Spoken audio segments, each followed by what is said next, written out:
اللجن اللجن اللجن اللجن يا مولا اللجن اللجن اللجن اللجن اللجن اللجن اللجن يا صاحب الزمان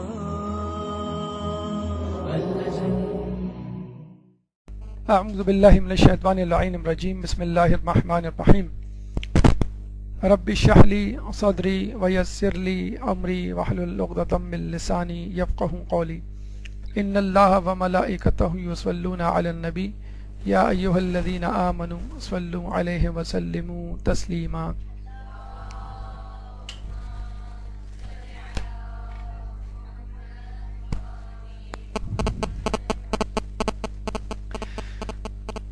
اپنا روحانی علاج کیسے کریں، حصہ دویم.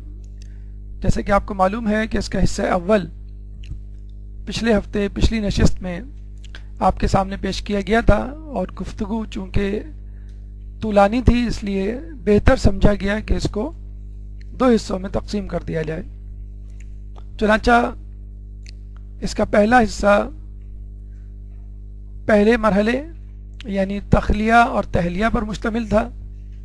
ہم نے آپ کو بتلایا تھا کہ روحانی علاج کے حوالے سے 3 طریقے اپنائے جا سکتے ہیں، مرحلہ وار یا آپ کی اپنی سہولیت اور ضرورت کو سامنے رکھتے ہوئے. پہلا طریقہ تخلیہ اور تہلیہ، یعنی انسان اپنے اندر کے ماحول کو خالی کرے گناہوں سے اور اس کو پھر بھر دے نیکیوں سے. دوسرا طریقہ عمومی اور خصوصی، یعنی تزکیہ نفس بحیثیت مجموعی، عمومی طور پہ کیسا کیا جائے اور خصوصی طور پہ ایک ایک کر کے ایک ایک گناہ اور ایک ایک نیکی کو کیسے نکالا جائے اور حاصل کیا جائے. تیسرا طریقہ تطہیر قوت نفس، یعنی جو 4 قوت نفس ہم نے آپ کو بتلائی تھی اور جس میں آپ کو یہ کہا گیا تھا کہ اگر آپ قوت نفس کو اعتدال میں رکھیں گے تو آپ اپنی تطہیر قوت نفس اور تزکیہ نفس کر پائیں گے. اس کا تذکرہ یوں سمجھ لیجئے ایک سرکل ہے، ایک دائرہ ہے جس کے مرکز تک آپ کو پہنچنا ہے، اور مرکز تک پہنچنے کے لیے ضروری ہے کہ آپ دائرے کے بیرونی حصے پر آئیں، اس کے بعد درمیانی حصے پر اور اس کے بعد سب سے اندرونی حصے پر. تو ہمارے پاس ایک آؤٹر سرکل ہے، ایک مڈل سرکل ہے اور ایک انر سرکل ہے. تو پہلے جب آپ اس دائرے میں داخل ہوں گے تو آؤٹر سرکل کو کراس کریں گے، اس کے بعد آپ مڈل سرکل میں آئیں گے اور سب سے آخر میں انر سرکل میں داخل ہوں گے. پھر انشاءاللہ اپنا مرکز، اپنا ہدف آپ پا لیں گے. تخلیہ اور تہلیہ آپ کے سامنے پیش کیا جا چکا. آج ہم دوسرا طریقہ یعنی مڈل سرکل کی طرف بڑھ رہے ہیں، اور یہ طریقہ عمومی اور خصوصی کہلاتا ہے. یعنی آپ کو یا تو عمومی طور پہ تزکیہ نفس کرنا ہے یا پھر خصوصی طور پہ تزکیہ نفس کرنا ہے. عمومی تزکیہ نفس کا مطلب یہ ہے کہ عمومی طور پہ گناہوں کو چھوڑا جائے، عمومی طور پہ نیکیوں کو اپنایا جائے، اور خصوصی تزکیہ نفس یہ ہے کہ انسان ایک ایک نیکی کو اپنائے یا ایک ایک اسپیسیفکلی گناہ کو چھوڑے. عمومی علاج یا عمومی تزکیہ نفس کس طرح ہوگا؟ آپ کو من حیث المجموعی گناہوں سے پرہیز کرنا ہوگا اور نیکیوں سے رغبت کرنی ہوگی. اس میں تمیز نہیں ہے کہ کون سی نیکی کرنی ہے اور یا کون سا گناہ چھوڑنا ہے. من حیث مجموعی، مثلا ایک آدمی جب یہ کہتا ہے کہ بھئی میں نیک بننا چاہتا ہوں، تو ہم ان سے پوچھتے ہیں کہ بھئی آپ کون سی نیکی کرنا چاہتے ہیں؟ تو وہ کہتا ہے بھئی میں تمام نیکیاں کرنا چاہتا ہوں، میں ایک اچھا انسان اور تمام نیکیوں سے آراستہ انسان بننا چاہتا ہوں. اسی طرح جب ایک شخص آگے کہتا ہے کہ میں گناہوں سے بچنا چاہتا ہوں، تو ہم پوچھتے ہیں کون سے گناہ سے؟ تو کہتا ہے میں ہر گناہ سے بچنا چاہتا ہوں. تو یہ ہے عمومی علاج، یعنی ہر قسم کے گناہوں سے چھٹکارا اور ہر قسم کی نیکیوں کی طرف قدم. تو پہلا قدم گناہوں سے پرہیز، گناہوں سے چھٹکارا، اور دوسرا قدم نیکیوں کی طرف یعنی نیکیوں سے رغبت. گناہوں سے پرہیز کے بہت سارے طریقے ہیں اور بہت سارے نکات ہیں جس میں آپ کو سمجھنا ہے کہ گناہ کیا ہے اور کس طرح اس کو چھوڑا جا سکتا ہے. 10 اہم نکات، 10 اہم احادیث، 10 اہم باتیں آپ کو انشاءاللہ اس ضمن میں بتلائی جائیں گی۔ تو پہلے تو یہ سمجھ لیجئے کہ نیکی کرنے کی نسبت گناہوں سے بچنا بہتر ہے۔ جیسے کہ پہلے بھی بتلایا گیا تھا، مولا کی حدیث کے مطابق جب آدمی گناہ کرتا ہے تو توبہ کر لیتا ہے اور دوبارہ اپنی اصلی حالت میں واپس آ جاتا ہے، لیکن پھر بھی وہ اس طرح کی اصل حالت میں واپس نہیں آ سکتا جیسے پہلے تھا گناہوں سے۔ بالکل ایسی ہے جیسے کپڑا اگر گندا ہو تو آپ اس کو صابن سے دھو لیتے ہیں، تو کپڑا تو صاف ہو جاتا ہے، لیکن دھلائی کی وجہ سے اس کپڑے میں وہ چمک دمک باقی نہیں رہتی۔ خواتین ہونے کے ناطے آپ کو اچھی طرح اندازہ ہوگا کس طرح نئے جوڑے ایک مرتبہ دھلنے کے بعد پرانے لگنے لگتے۔ تو بہتر تو یہی ہے کہ آدمی گناہ ہی نہ کرے، بہترین طریقہ کہ اس کو توبہ کرنے کی نوبت آئے۔ گناہ تو معاف ہو جائے گا، لیکن بہرحال تھوڑے بہت اثرات اور وہ بات نہیں رہے گی، اور تھوڑے بہت اثرات تو رہیں گے، کیونکہ آپ نے یہ دیکھا ہوگا، مطلب مثال کے طور پہ اگر ہم کہیں کہ اگر کسی برتن میں کوئی نجاست، زہر یا کوئی ایسی چیز موجود ہے کہ جو آپ کے لیے نقصان دہ ہے، تو وہ کتنی تھوڑی کیوں نہ ہو آپ کے لیے ضرر، مرض اور موت کا سبب بن سکتی ہے۔ خالی برتن، یعنی خالی برتن سے مطلب ہے کہ ایسا انسان جس نے کوئی نیکی نہ کی ہو، کم از کم بہتر ہے اس شخص سے جس نے کوئی گناہ کیا ہو۔ اور دوسری بات یہ کہ جب انسان اپنے آپ کو گناہوں سے بچا لیتا ہے تو پھر اللہ تعالیٰ کی ذمہ داری ہے کہ اس خالی برتن کو وہ اپنے ذکر سے، اپنی عبادت سے اور اپنی خیر سے بھرے۔ فطرت اللہ التی فطر الناس علیہا، اللہ کی فطرت وہ فطرت ہے کہ جس پہ اس نے انسانوں کو پیدا کیا۔ تو ہماری نیچرل ڈسپوزیشن یا نیچرل اسٹرکچر یا طبعی ہماری جو ماہیت ہے، قدرتی مزاج جو ہے ہمارا، وہ یہ ہے کہ ہم معصوم ہیں۔ بچہ معصوم پیدا ہوتا ہے، بچوں کو معصوم ہی کہا جاتا ہے۔ جیسے جیسے وہ بڑا ہوتا ہے، گناہوں میں آلودہ ہوتا ہے، تو ہم دیکھتے ہیں کہ اس کے اندر سے معصومیت نکلتی چلی جاتی ہے اور غلاظت بھرتی چلی جاتی ہے۔ تو جب آپ گناہ چھوڑیں گے تو خود بخود نیکی اس میں آ جائے گی، اور یہ زیادہ بہتر ہے کہ انسان گناہوں پہ توجہ دے نہ کرنے کے لیے، بنسبت نیکی کی طرف توجہ دے ان کو کرنے کے لیے، کیونکہ نیکی کرنے کے لیے سب سے بڑا پہاڑ جو ہے وہ خود گناہ ہے۔ جب تک گناہوں سے چھٹکارا نہیں ہوگا، انسان کی طبیعت نیکیوں کی طرف راغب نہیں ہوگی۔ معصوم فرماتے ہیں کہ گناہوں کی بدمستی سے بچتے رہو، کیونکہ گناہوں کی بدمستی بھی شراب کی سی ہوتی ہے، بلکہ اس سے بھی بدتر، کہ اللہ تعالیٰ فرماتا ہے صم بکم عمی فہم لا یرجعون، گونگے ہیں، بہرے ہیں اور اندھے ہیں، اور یہ ایمان نہیں لائیں گے۔ تو جو لوگ گناہگار ہوتے ہیں وہ گناہوں کی غلاظت اور ذلت میں اتنا اندر دھس جاتے ہیں کہ اللہ تعالیٰ سے ان کو یہ توفیق بھی نہیں ملتی کہ وہ اس بارے میں سوچیں کہ میں جو کچھ کر رہا ہوں وہ صحیح ہے کہ غلط۔ اچھا، شراب سے جو تشبیہ دی ہے وہ بھی کمال کی تشبیہ ہے، کیونکہ آپ نے دیکھا ہوگا کہ نشہ کرنے والے، شراب پینے والے اکثر یہی کہتے سنے گئے ہیں کہ میں بس تھوڑی سی شراب پیوں گا، کچھ عرصے تک شراب پیوں گا اور کچھ مدت تک نشے میں مبتلا رہوں گا، اس کے بعد میں واپس اپنی حالت میں واپس آ جاؤں گا۔ لیکن ہوتا کیا ہے کہ جب نشہ انسان کو لگتا ہے تو وہ اس کی مقدار بڑھاتا رہتا ہے، کچھ دیر، پھر کچھ پہر، پھر کچھ ایام، اور پھر وہ چاہتا ہے کہ زندگی بھر مدہوش رہے۔ اور جب آدمی زندگی بھر مدہوش ہو جاتا ہے تو پھر اس کو یہ ہوش نہیں رہتا کہ میں کیا کر رہا ہوں، کیا بول رہا ہوں، کیا دیکھ رہا ہوں، کیا سن رہا ہوں۔ مغربی معاشرے میں 3 پنٹ شراب، یعنی ایک پنٹ جو ہے 473 ml کی ہوتی ہے، ہمارے یہاں جو تھوڑی سی بڑی کولڈ ڈرنک ہوتی ہے 500 ml کی، تھوڑی سی کم کر لیں اس کو، تو 3 بوتلیں ایسی کہتے ہیں کہ آپ پی سکتے ہیں، آپ کو کچھ نہیں ہوگا۔ لیکن انہی کے میڈیکل اسٹیٹسٹکس یہ بتلاتے ہیں کہ زیادہ تر کینسر، زیادہ تر بیماریاں جو ہیں وہ شراب کی وجہ سے ہوتی ہیں۔ یہ تو ایک جسمانی نقصان ہے، اور روحانی نقصان یہ ہے کہ انسان جو ہے وہ قساوت قلبی کا شکار ہو جاتا ہے اور گناہوں میں لت پت ہو جاتا ہے، اور اس کو اچھی باتیں اثر نہیں کرتی۔ تو گناہ بھی ایک نشے کی طرح ہوتا ہے جو آدمی کو بھلا دیتا ہے کہ وہ کہاں ہے، کیا کر رہا ہے، اسے کیا کرنا چاہیے۔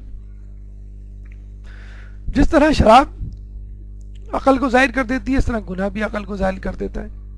جو گناہوں کا ارتکاب کرتا ہے عقل اسے خیر آباد کہہ دیتی ہے اور پھر کبھی لوٹ کر نہیں آتی۔ یہ حقیقت ہے، گناہ کرتا ہی وہ ہے کہ جو کچھ دیر کے لیے ہی صحیح اپنی عقل کو استعمال کرنا بند کرتے۔ اگر وہ اپنی عقل کو استعمال کرتا تو کیوں گناہ کرتا؟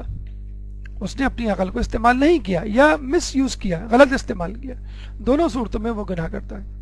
اور اس کے بعد اگر وہ مسلسل گناہ کرتا رہے تو پھر عقل جو ہے وہ آنا جانا چھوڑ دے گی اور ہمیشہ کے لیے اس کو خدا حافظ کہہ دے گی۔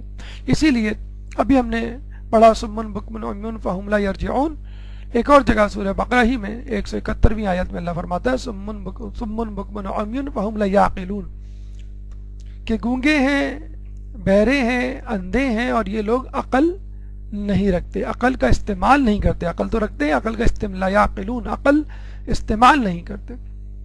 تو پہلے کہا گیا کہ یہ اندھے گونگے بہرے اندھے ہیں، یہ ایمان نہیں لائیں گے، پھر کہا گیا کہ یہ گونگے بہرے اندھے ہیں، یہ عقل نہیں استعمال کرتے۔ تو دونوں کا نتیجہ ایک ہی ہے کہ انسان جب عقل استعمال نہیں کرے گا تو ایمان نہیں لائے گا، اور جب ایمان نہیں لائے گا تو وہ اپنی عقل کا استعمال نہیں کرے گا۔ یوں بار بار گناہ کرنے سے انسان کی عقل ہاتھ سے چلی جاتی ہے اور اس کے بعد اس کا ایمان بھی ہاتھ سے چلا جاتا ہے۔ اور انجام کیا ہوتا ہے ایسے لوگوں کا؟ مولا فرماتے ہیں گناہوں کی مثال سرکش گھوڑے جیسی ہے جس پر سوار ہو کر اس کی لگام کھلی چھوڑ دی جائے اور وہ اسے جہنم میں جا پہنچائے۔ حقیقت میں زندگی اسی کا نام ہے۔ جیسے آپ گاڑی ڈرائیو کرتے ہیں تو کچھ رولز اینڈ ریگولیشن ہیں جن پہ چلنا ہے، کچھ راستے ہیں جن پہ آپ کو گاڑی دوڑانی ہے۔ اگر آپ ان دو باتوں کا خیال رکھیں گے کہ آپ کو ڈائریکشن کیا رکھنی ہے اور گاڑی چلانی کیسے ہے، تو انشاءاللہ آپ منزل مقصود پر پہنچ جائیں گے۔ لیکن اگر آپ فرض کر لیجئے گاڑی صحیح طور پہ نہیں چلا پا رہے، کہاں روکنا ہے، کہاں چلانا ہے، کہاں موڑنا ہے، یا یوں کہہ لیجئے آپ کو راستہ نہیں معلوم یا نہ آپ معلوم کرنے کی کوشش کرتے ہیں، تو دونوں صورتوں میں یہ آپ کے لیے کسی حادثے کا سبب بنے گی۔ اسی طرح گناہ بھی ہیں کہ گناہوں کی بدمستی میں انسان چلتا چلا جاتا ہے، مدہوش ہوتا ہے، اور یہ مدہوشی اس کو اپنے آپے سے باہر کر دیتی ہے۔ اور بالکل ایسا ہی ہے کہ جیسے آدمی گھوڑے پہ سوار تو ہو جائے لیکن گھوڑے کو لگام دینا بھول جائے، گھوڑے کو کہاں چلانا ہے، کہاں روکنا ہے یہ بھول جائے، یہ نہ کرے، بلکہ اپنے آپ کو گھوڑے کے حوالے کر دے، نہ کہ گھوڑا آپ کے حوالے ہو، نہ کہ سواری آپ کے حوالے ہو، بلکہ آپ خود اپنے آپ کو سواری کے حوالے کر دیں۔ تو جانور ہوں کہ جمادات ہوں، دونوں انسان سے کم عقل رکھتے ہیں، کمتر ہیں، چنانچہ وہ انسان کو صحیح راستے پہ نہیں چلا سکتے۔ سبحان الذی سخر لکم، کہ جو ہم جب دعا پڑھتے ہیں سفر کی، کہ اللہ تعالیٰ کا شکر ہے کہ جس نے ہمیں اس سواری کو قابو میں دیا اور ہم اس کو لہو کنہ مقرنین، اور ہم اس کو قابو کرنے والے نہیں تھے۔ سبحان الذی سخر لنا وما کنہ لہو مقرنین، کہ پاک ہے وہ ذات کہ جس نے ہمیں اس سواری کو قابو میں دیا۔ وَإِنَّا إِلَىٰ رَبِّنَا لَمُنْقَلِبُونَ، گناہوں کی مثال سرکش گھوڑی جیسی ہے جس پر سوار ہو کر اس کی لگام کھلی چھوڑ دی جائے اور وہ اسے جہنم میں جا پہنچائے۔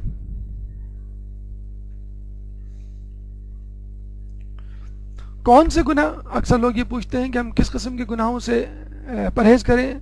وَذَرُوا ظَاهِرَ الْإِثْمِ وَبَاطِنَهُ، کہ بچو ظاہری گناہوں سے بھی اور باطنی گناہوں سے بھی،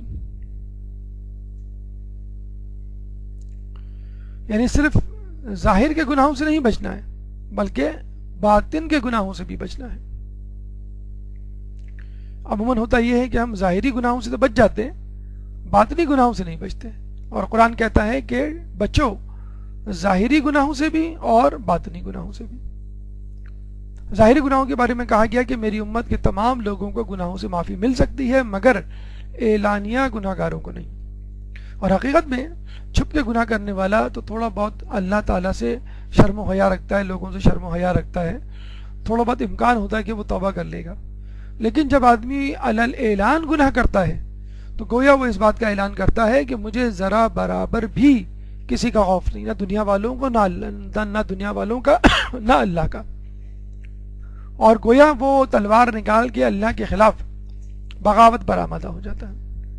تو تو تمام لوگوں کی معافی ہو جائے گی لیکن اعلانیہ گناہ گاروں کو نہیں. اور آپ کیا معلوم ہے ہمارے یہاں فقہی مسئلہ بھی ہے کہ عادل کہتے ہی اسے ہیں کہ جو کھلم کھلا گناہ نہ کرتا ہو, اور جو کھلم کھلا گناہ کرتا ہو فاسق و فاجر ہو اعلانیہ تو وہ عادل نہیں رہتا ہے. ایسے شخص کی گواہی بھی قبول نہیں ہوتی.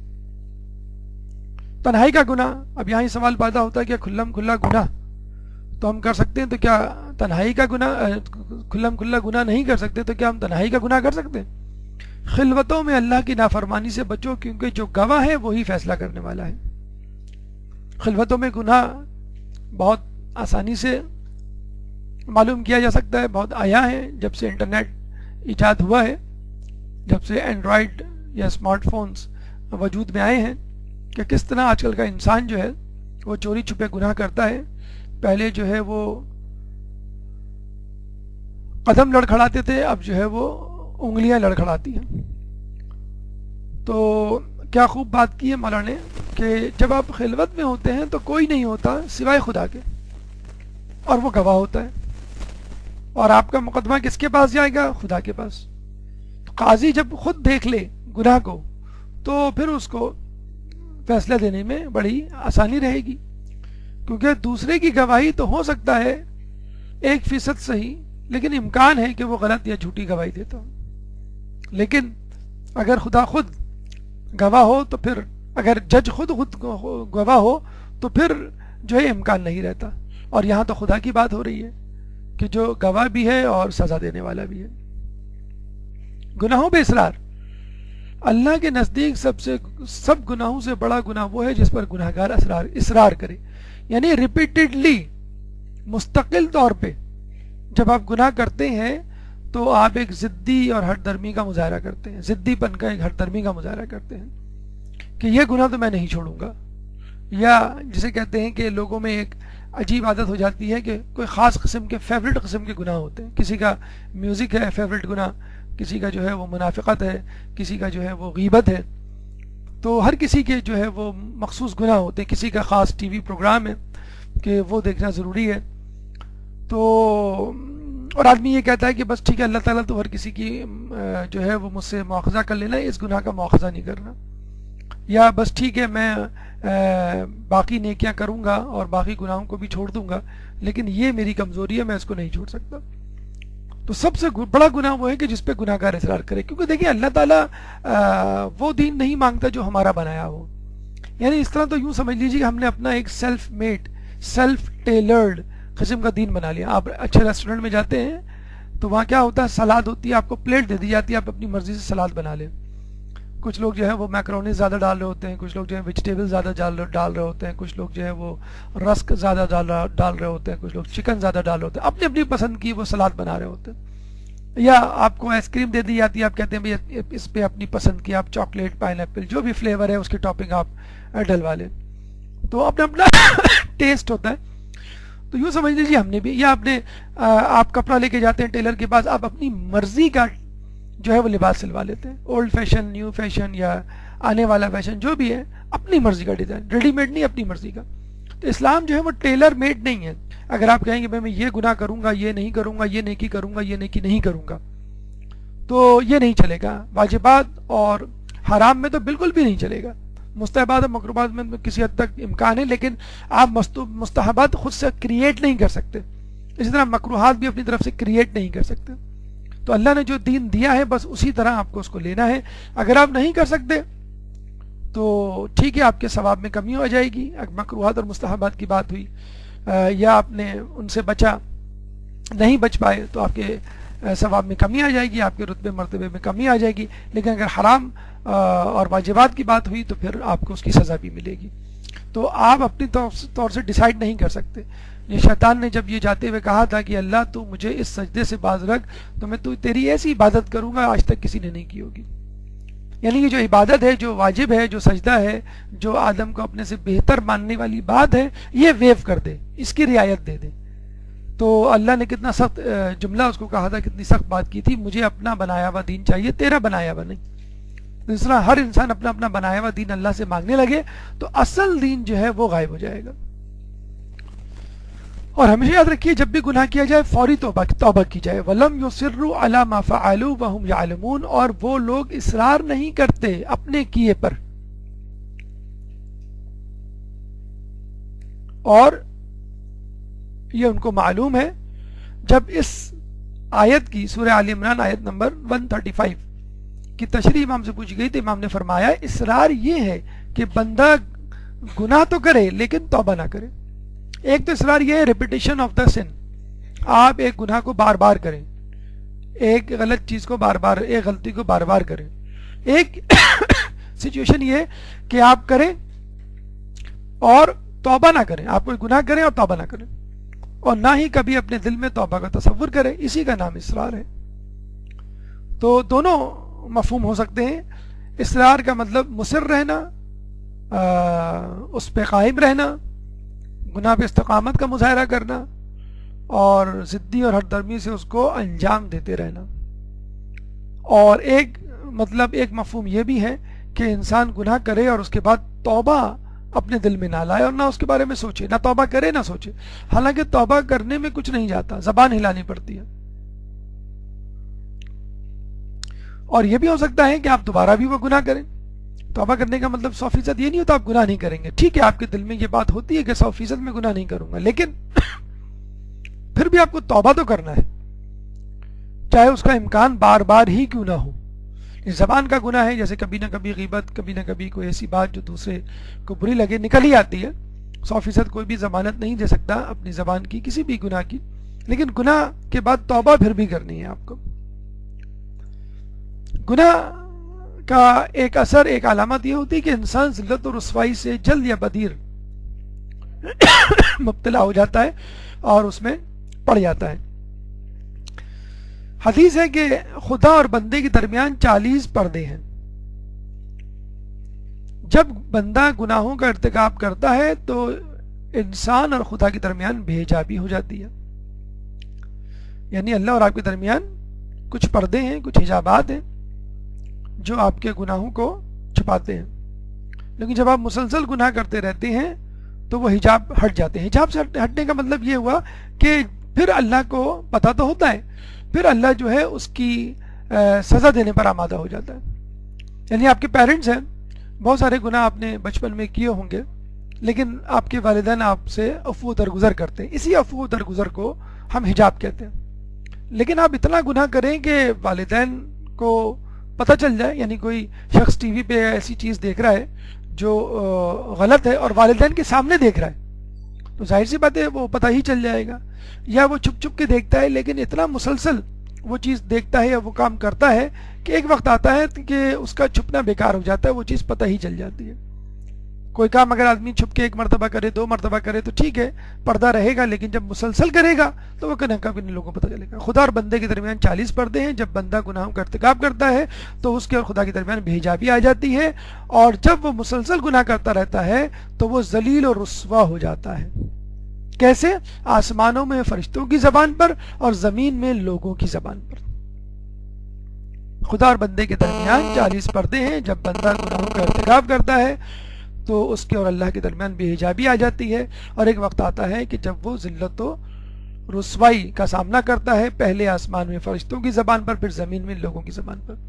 اور یہ حقیقت ہے کہ جو شخص گناہ کرتا ہے جلد یا بدیر ذلیل ضرور ہوتا ہے لوگوں کے سامنے. اور یہ بھی میں ایک عجیب بات آپ کو بتلا دوں کہ یہ ضروری نہیں کہ اگر آپ کوئی گناہ کریں تو اس گناہ کے منکشف ہونے کی وجہ سے آپ ذلیل و رسوا ہوں. ہو سکتا ہے کسی اور وجہ سے آپ ذلیل ہو جائیں, کسی اور وجہ سے جو آپ کے وہم و گمان میں بھی نہ ہو, آپ لوگوں کے سامنے رسوا ہو جائیں. لیکن گناہ کرنے والا جلد یا بدیر کبھی نہ کبھی ذلیل و رسوا ضرور ہوتا ہے. اب ہمارے سیاستدانوں کو تو آپ دیکھ لیجئے, وہ کتنا کوشش کرتے ہیں کہ اپنے آپ کو جو ہے لوگوں کے سامنے بڑا باعزت بنا کے رکھیں, لیکن آئے دن اخباروں میں, ویب سائٹس پہ, ٹی وی پر ان کی کس طرح جگہ سائی ہوتی ہے. جو اداکار, صداکار اور دیگر کرپٹ لوگ ہوتے ہیں, جلد یا بدیر کس طرح وہ خود اپنے ایک دوسرے کے ہاتھوں سے ذلیل ہو رہے ہوتے ہیں. تو گناہگار بندہ جو ہے وہ اللہ کے بھی ذلیل ہے اور لوگوں کے سامنے بھی ذلیل ہے. کہتے ہیں کہ انسان کی شکل جو ظاہری شکل ہے وہ آسمانوں پر نظر نہیں آتی، بلکہ انسان کے گناہوں اور نیکیوں کی وجہ سے جو شکل وجود میں آتی ہے، روحانی شکل جسے کہہ لیں، وہ فرشتوں کو نظر آتی ہے آسمانوں پر.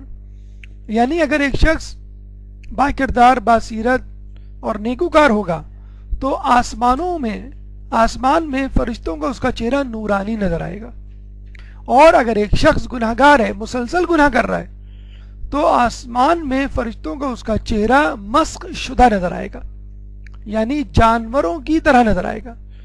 بندر، سور، گدھا، کتا، اس طرح کے نجس غلیظ جانوروں کی صورت نظر آئے گا. اور ایسا صاحب معرفت لوگوں کے سامنے بھی ہوتا ہے. سلمان فارسی کے بارے میں ملتا ہے کہ جب وہ کسی شخص کو دیکھ لیتے تھے تو فوراً بتلا دیا کرتے تھے کہ تم نے کون سا گناہ کس دن کہاں کیا.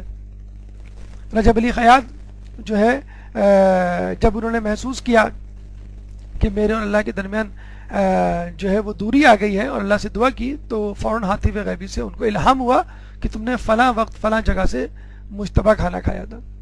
بلکہ خود بھی وہ لوگوں کو دیکھ کر بتا دیا کرتے تھے کہ تم نے فلاں وقت فلاں جگہ یہ گناہ کیا ہے. وہ ایک واقعہ ملتا ہے کہ ایک شخص تھا جو بہت زیادہ باعمل با کردار تھا، اتنا زیادہ باعمل با کردار ہو گیا کہ وہ لوگوں کے اصل چہرے دیکھنے لگا. اور نائی تھا وہ، بال کاٹنے والا. تو ایک دفعہ وہ بازار گیا تو پتہ چلا کہ تمام لوگ جو ہے وہ مسخ شدہ صورت کے، فقط ایک شخص تھا وہاں پر جو انسان کی صورت میں اس کو نظر آیا. وہ اس کے پاس بھاگتا ہوا گیا، کہنے لگا کہ اس پورے بازار میں تم ایک فقط متقی پرہیزگار شخص ہو جس کا چہرہ انسانی صورت میں ہے. تو اس شخص نے کہا کہ تمہارے پاس آئینہ ہے؟ نائی نے کہا ہاں. کہنے لگا اس آئینے میں اپنی شکل دیکھو، اس بازار میں فقط ایک ہی شخص ہے جو متقی پرہیزگار ہے. جب اس آئینہ دیکھا تو پتہ چلا کہ وہ نائی خود کسی جانور کی صورت میں موجود تھا. تو اس کا مطلب کیا ہوا کہ انسان کی شکل جو ہے وہ آسمانوں میں یا صاحب معرفت لوگوں کو اس صورت میں نظر آتی ہے کہ جو گناہوں کی یا نیکی کی صورت ہوتی ہے. ہمارے ہاں تو ماشاءاللہ انگلش اور اردو کریمیں اتنی آ گئی ہیں کہ انسان جس طرح کی چاہے شکل نکال لے، وقتی طور پہ چہرے پہ نور آ جائے، لیکن جو نماز شب کا نور ہے، جو نیکیوں کا نور ہے، جو تقوی کا نور ہے، اور جو لباس ہے، جیسے ہم لباس اپنے شاہانہ فقر و مباحت کے لیے پہنتے ہیں، وَلِبَاسُ التَّقْوَى ذَلِكَ خیر، کہ لباس تقوی جو ہے وہ بہترین لباس ہے. تو لباس تقوی بہترین لباس ہے. اسی طرح نیکیوں کی وجہ سے جو نور چہرے پہ پیدا ہوتا ہے انسان کے اندر، وہ اصل جو ہے خوبصورتی ہے. پھر یاد رکھ لیے کہ جب گناہ کرتا ہے انسان، توبہ تو کرے، لیکن ہم نے آپ کو بتلایا تھا کہ توبہ کے ساتھ اگر کوئی کمپنسیشن، فائن، جرمانہ اگر وہ دے دے تو اس سے بھی گناہ کا بوجھ ہلکا ہو جاتا ہے. جیسے ہمارے یہاں چالان کہہ لیں، ٹکٹ کہہ لیں غیر ممالک میں، باہر کے ملکوں میں. تو اسی طرح اگر کوئی کمپنسیشن آپ کر دیں، جیسے آپ جو ہے وہ گناہ کرنے کے بعد روزہ رکھ لیں، گناہ کرنے کے بعد کوئی 2 رکعت نماز پڑھ لیں، مولا فرماتے ہیں کہ مجھے اس گناہ کی کوئی پرواہ نہیں کہ جس کے بعد مجھے 2 رکعت نماز مل جائے تاکہ میں اس گناہ کی توبہ کر سکوں. یعنی اگر انسان کو گناہ کے بعد 2 رکعت نماز کا وقت مل جائے اور 2 رکعت نماز میں وہ گڑ گڑا کے دعا کر لے تو بس سمجھ لیجئے کہ یہ کافی آپ کے گناہ کو بخشوانے کے لیے، بشرط یہ کہ آپ کی نماز میں خشوع ہو. لیکن اس کا مطلب یہ نہیں کہ گناہ کرنے سے پہلے آپ ٹائم دیکھ لیں گے بس 2 رکعت نماز پڑھنی ہے اس کے بعد. یہ نہیں، مطلب یہ ہے کہ 2 رکعت نماز کافی ہے کسی بھی بڑے سے بڑے گناہ کو معاف کروانے کے لیے. تو جب بھی آپ سے گناہ سرزد ہو جائے، کوئی نہ کوئی نیکی فوراً کر ڈالیے اس گناہ کی معافی کے لیے. نماز پڑھیے فوراً، استغفار کہیے فوراً. ہمارے ایک دوست نے، ان کو فلموں دیکھنے کا بڑا شوق تھا، لیکن ان کی عجیب عادت تھی، جب بھی وہ فلم دیکھتے تھے استغفار مسلسل پڑھتے تھے. فلم دیکھنے کے بعد نہیں، فلم کے دوران. وہ عجیب عادت تھی. ہم ان سے کہتے تھے کہ عجیب آدمی ہو، یا تو تم فلم چھوڑ دو یا استغفار کر لیں. میں کیا کروں، دونوں چیزیں نہیں چھوڑ سکتا. مجھے فلموں کا بھی شوق ہے اور مجھے جو ہے وہ استغفار کا بھی شوق ہے. تو الحمدللہ آج جو ہے بالکل مطلب فلم کیا ہے وہ ٹی وی سے بھی نابلد ہے. تو دیکھیں اللہ تعالیٰ نے، اس کا مطلب یہ نہیں کہ آپ بھی آج سے شروع کر دیں، تسبیح ہاتھ میں لے کے ٹی وی کے آگے یا فلموں کے آگے آپ بیٹھ جائیں. نہیں، کہنے کا مقصد یہ ہے کہ انسان اگر اللہ کو مسلسل یاد رکھے، اور اللہ والوں سے اپنا ناطہ جوڑے رکھے، چاہے وہ کتنا ہی بڑا گناہ گار کیوں نہ ہو، تو وہ کبھی نہ کبھی صحیح راستے پہ ضرور آتا ہے۔ ایک واقعہ ہمیں ملتا ہے، بعض لوگ اس واقعے کو مس انٹرپریٹ بھی کرتے ہیں، لیکن اگر اس کو صحیح سینس میں دیکھا جائے تو اس سے صحیح پیغام آپ حاصل کر سکتے ہیں۔ ہمارے چھٹے امام، امام جعفر صادق علیہ السلام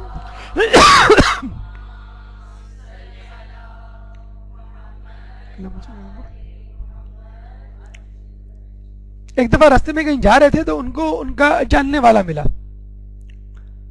صحابی تھا، لیکن اس کے بارے میں کنفرم ہو چکا تھا کہ یہ شراب پیتا ہے، اور امام کو کسی نے بتا بھی دیا تھا۔ اچھا، اس شخص کو بھی پتا چل گیا کہ امام کو پتا چل گیا ہے کہ میں شراب پیتا ہوں۔ جب سے یہ بات پھیلی اور امام تک پہنچی، اور جب اس شخص کو بھی پتا چل گیا کہ امام کو میرے بارے میں معلوم ہو چکا ہے، تو اس نے امام کے آنا جانا چھوڑ دیا، امام کی محفل میں آنا جانا چھوڑ دیا۔ تو وہ ایک دفعہ راستے میں امام کو ملا، امام کو جیسے ہی اس نے دیکھا، اس نے فوراً منہ موڑ لیا اور تیز تیز قدموں سے کہیں نکل گیا کہ امام کے سامنے نہ آ پاؤں میں۔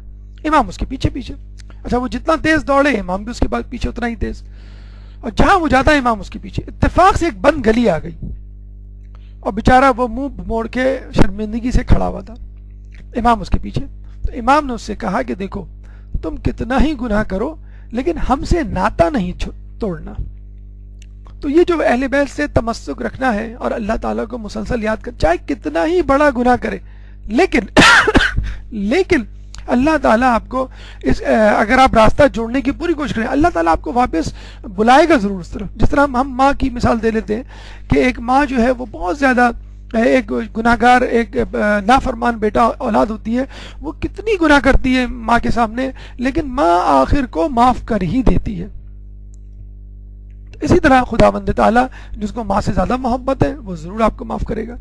ان الحسنات یذہبن السیئات، کہ بے شک نیکیاں برائیوں کو رفع کر دیتی ہیں، یذہبن واپس کر دیتی ہیں، بے شک نیکیاں گناہوں کو رفع کر دیتی ہیں۔ تو اگر گناہ ہو جائے تو فوراً کوئی نیکی کریں، اور یہ حدیث بھی ہے کہ جب تو کوئی گناہ کرے تو نیکی بھی بجا لا جو اسے مٹا دے۔ ایک کفارہ ہے، بعض اوقات تو کفارے یا تلافی جو ہے کتابوں میں فقہی مسائل میں درج ہوتی ہے، مذکور ہوتی ہے، لیکن بعض اوقات خود اپنے طور پر آپ کر سکتے ہیں۔ وہ جو ہمارے ساتویں امام کے پیچھے وہ شخص بھاگا تھا، بشر حافی، ننگے پیر، کہ جب اس کے گھر سے میوزک کی آواز آئی تھی تو عمر بھر اس نے چپل نہیں پہنی، جوتے نہیں پہنے، کہ میں اپنی اس توبہ کو ہمیشہ یاد رکھوں، اس سبب اس نے عمر بھر جوتے نہیں پہنے۔ حافی یعنی ننگے پیر والا، بشر حافی۔ ہمارے یہاں ہم تصور بھی نہیں کر سکتے کہ ہم گھر سے باہر 2 قدم بھی بغیر جوتے یا چپل کے جائیں، خود گھر میں ہم جوتا چپل پہن کے جو ہے وہ نہیں گھوم سکتے۔ تو کیسا اس نے یہ بوجھ اپنے اوپر ڈالا ہوگا، لیکن چونکہ وہ چاہتا تھا کہ میری توبہ یاد رہے تو بس اس کا نام بس بشر حافی پڑ گیا، اور اللہ تعالیٰ نے اس کی توبہ کو قبول کر لیا۔ عمومی علاج میں جو دوسرا پہلو ہے وہ ہے نیکیوں سے رغبت، یعنی جب ہم گناہ چھوڑتے ہیں تو اس کے بعد جو دوسرا اسٹیپ ہے وہ ہے نیکیوں کی طرف رغبت کرنا، ان کی طرف جانا۔ ایک درود پڑھ دیجئے محمد والے محمد پہ۔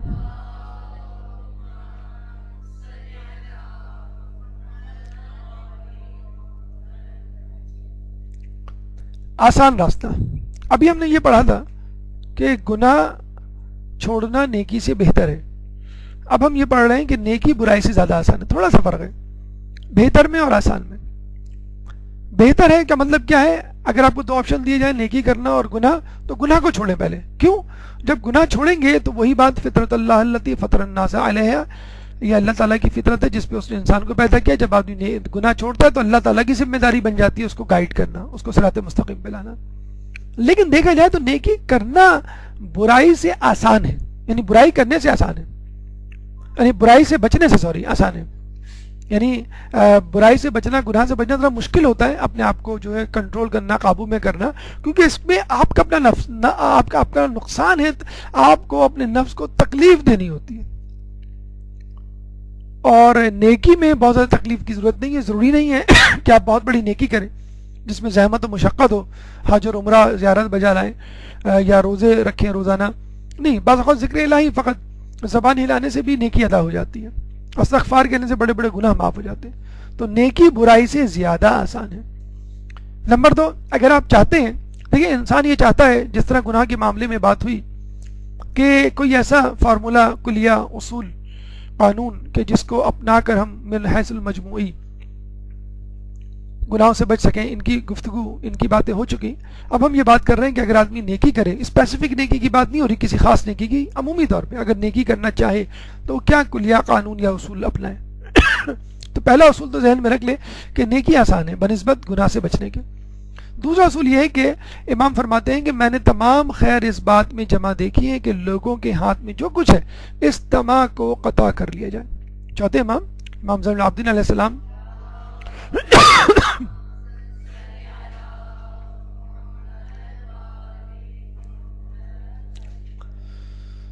تمام خواہ خیر، تمام نیکی، یعنی لالچ سے بچا جائے۔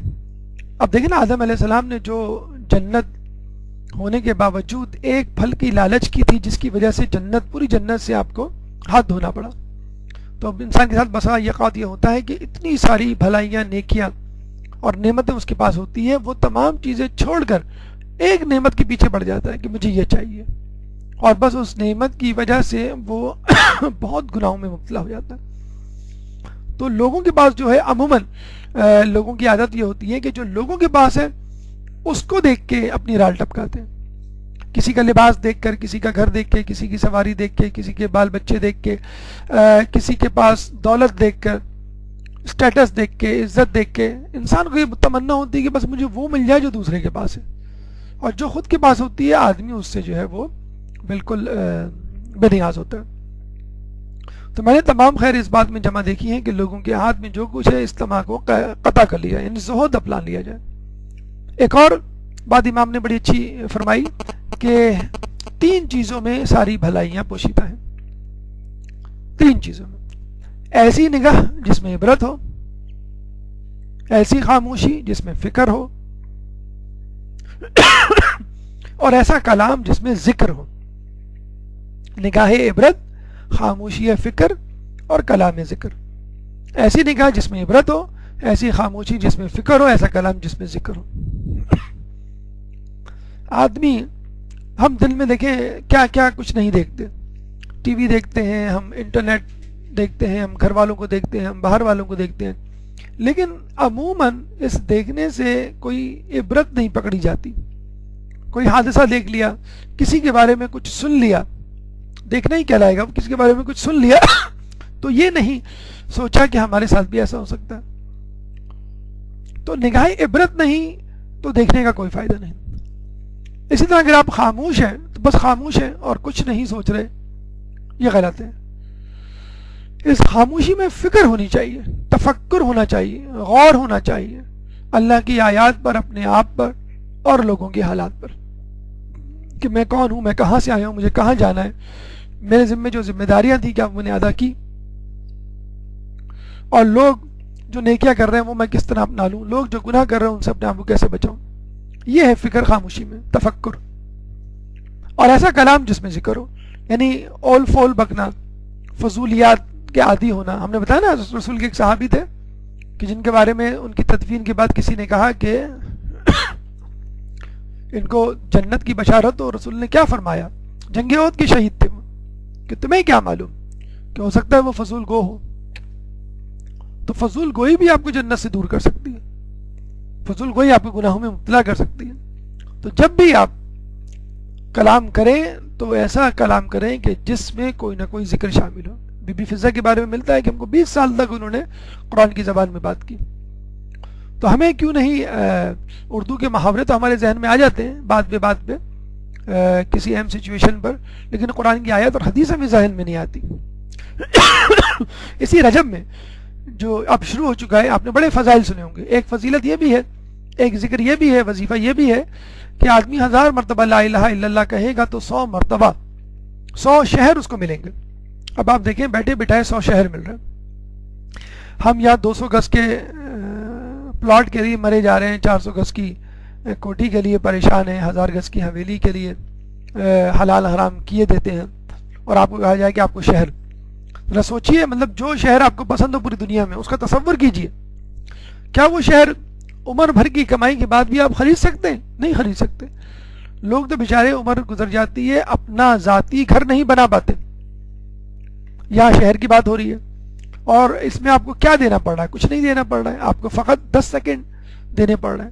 اگر آپ 1000 کو 100 سے ڈیوائڈ کریں تو یہ کتنا اس کا جواب آئے گا؟ 1000 مرتبہ آپ کو لا الہ الا اللہ کہنا ہے اور 100 شہر ملیں گے. ٹھیک ہے؟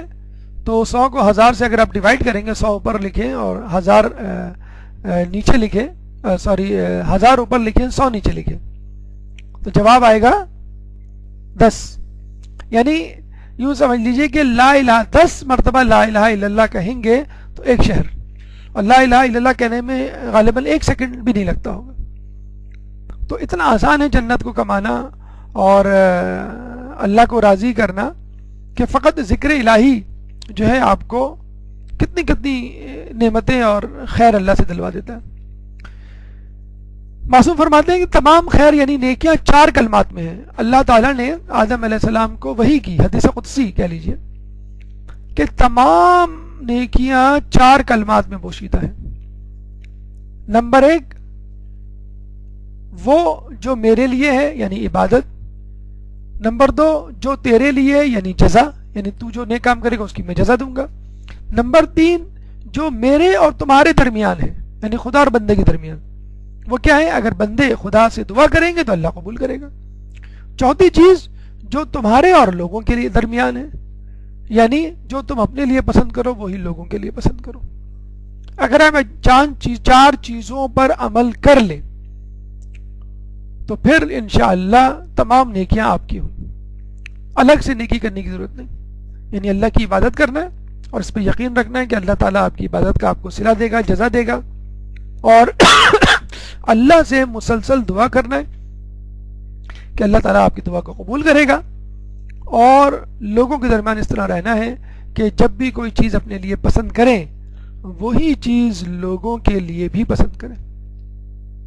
اس سے ہمارے معاشرے میں ایک سکون پیدا ہوگا، ہمارے دلوں کو اطمینان ملے گا اور ہمیں وہ کچھ ملے گا کہ جو ہماری آنکھوں نے دیکھا ہوگا نہ کانوں نے سنا ہوگا. تمہارا تمام خیر نیکیاں 4 کلمات میں پوشیدہ ہے، یعنی 4 چیزوں میں، 4 نکات میں، 4 پوائنٹس میں، 4 حکمت عملیوں میں پوشیدہ ہے. میرے لیے عبادت یعنی خدا کے لیے عبادت، تمہارے لیے جزا یعنی خدا آپ کو جزا دے گا، میرے اور تمہارے لیے دعا اور قبولیت دعا، اور تمہارے لوگوں کے لیے وہی چیز تم پسند کرو اپنے لیے جو لوگوں کے لیے وہی چیز پسند کرو جو اپنے لیے. 5واں مرحلہ یہ ہے کہ نیکی میں جلدی کریں.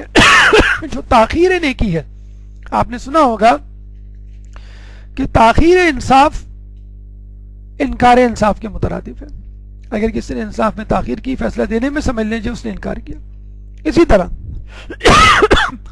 نیکی میں تاخیر کرنا نیکی میں انکار کے برابر ہے.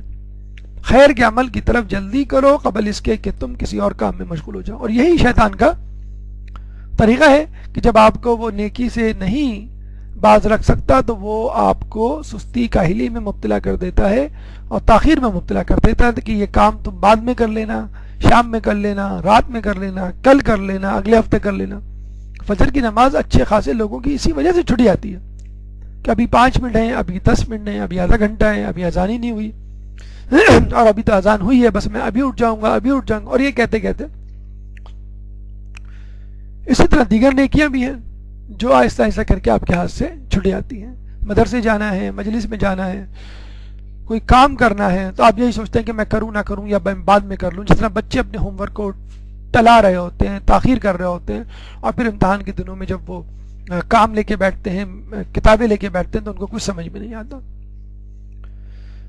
چھٹی چیز نیکیوں کے حوالے سے یہ ہے کہ اگر آپ چاہتے ہیں کہ مکمل طور پہ میں کامل بن جاؤں، مکمل طور پہ کامل نیکی پر کاربند ہو جاؤں، تو رسول فرماتے ہیں کامل نیکی یہ ہے کہ جو کام تم اعلانیہ طور پہ کرتے ہو خفیہ طور پہ بھی کرو.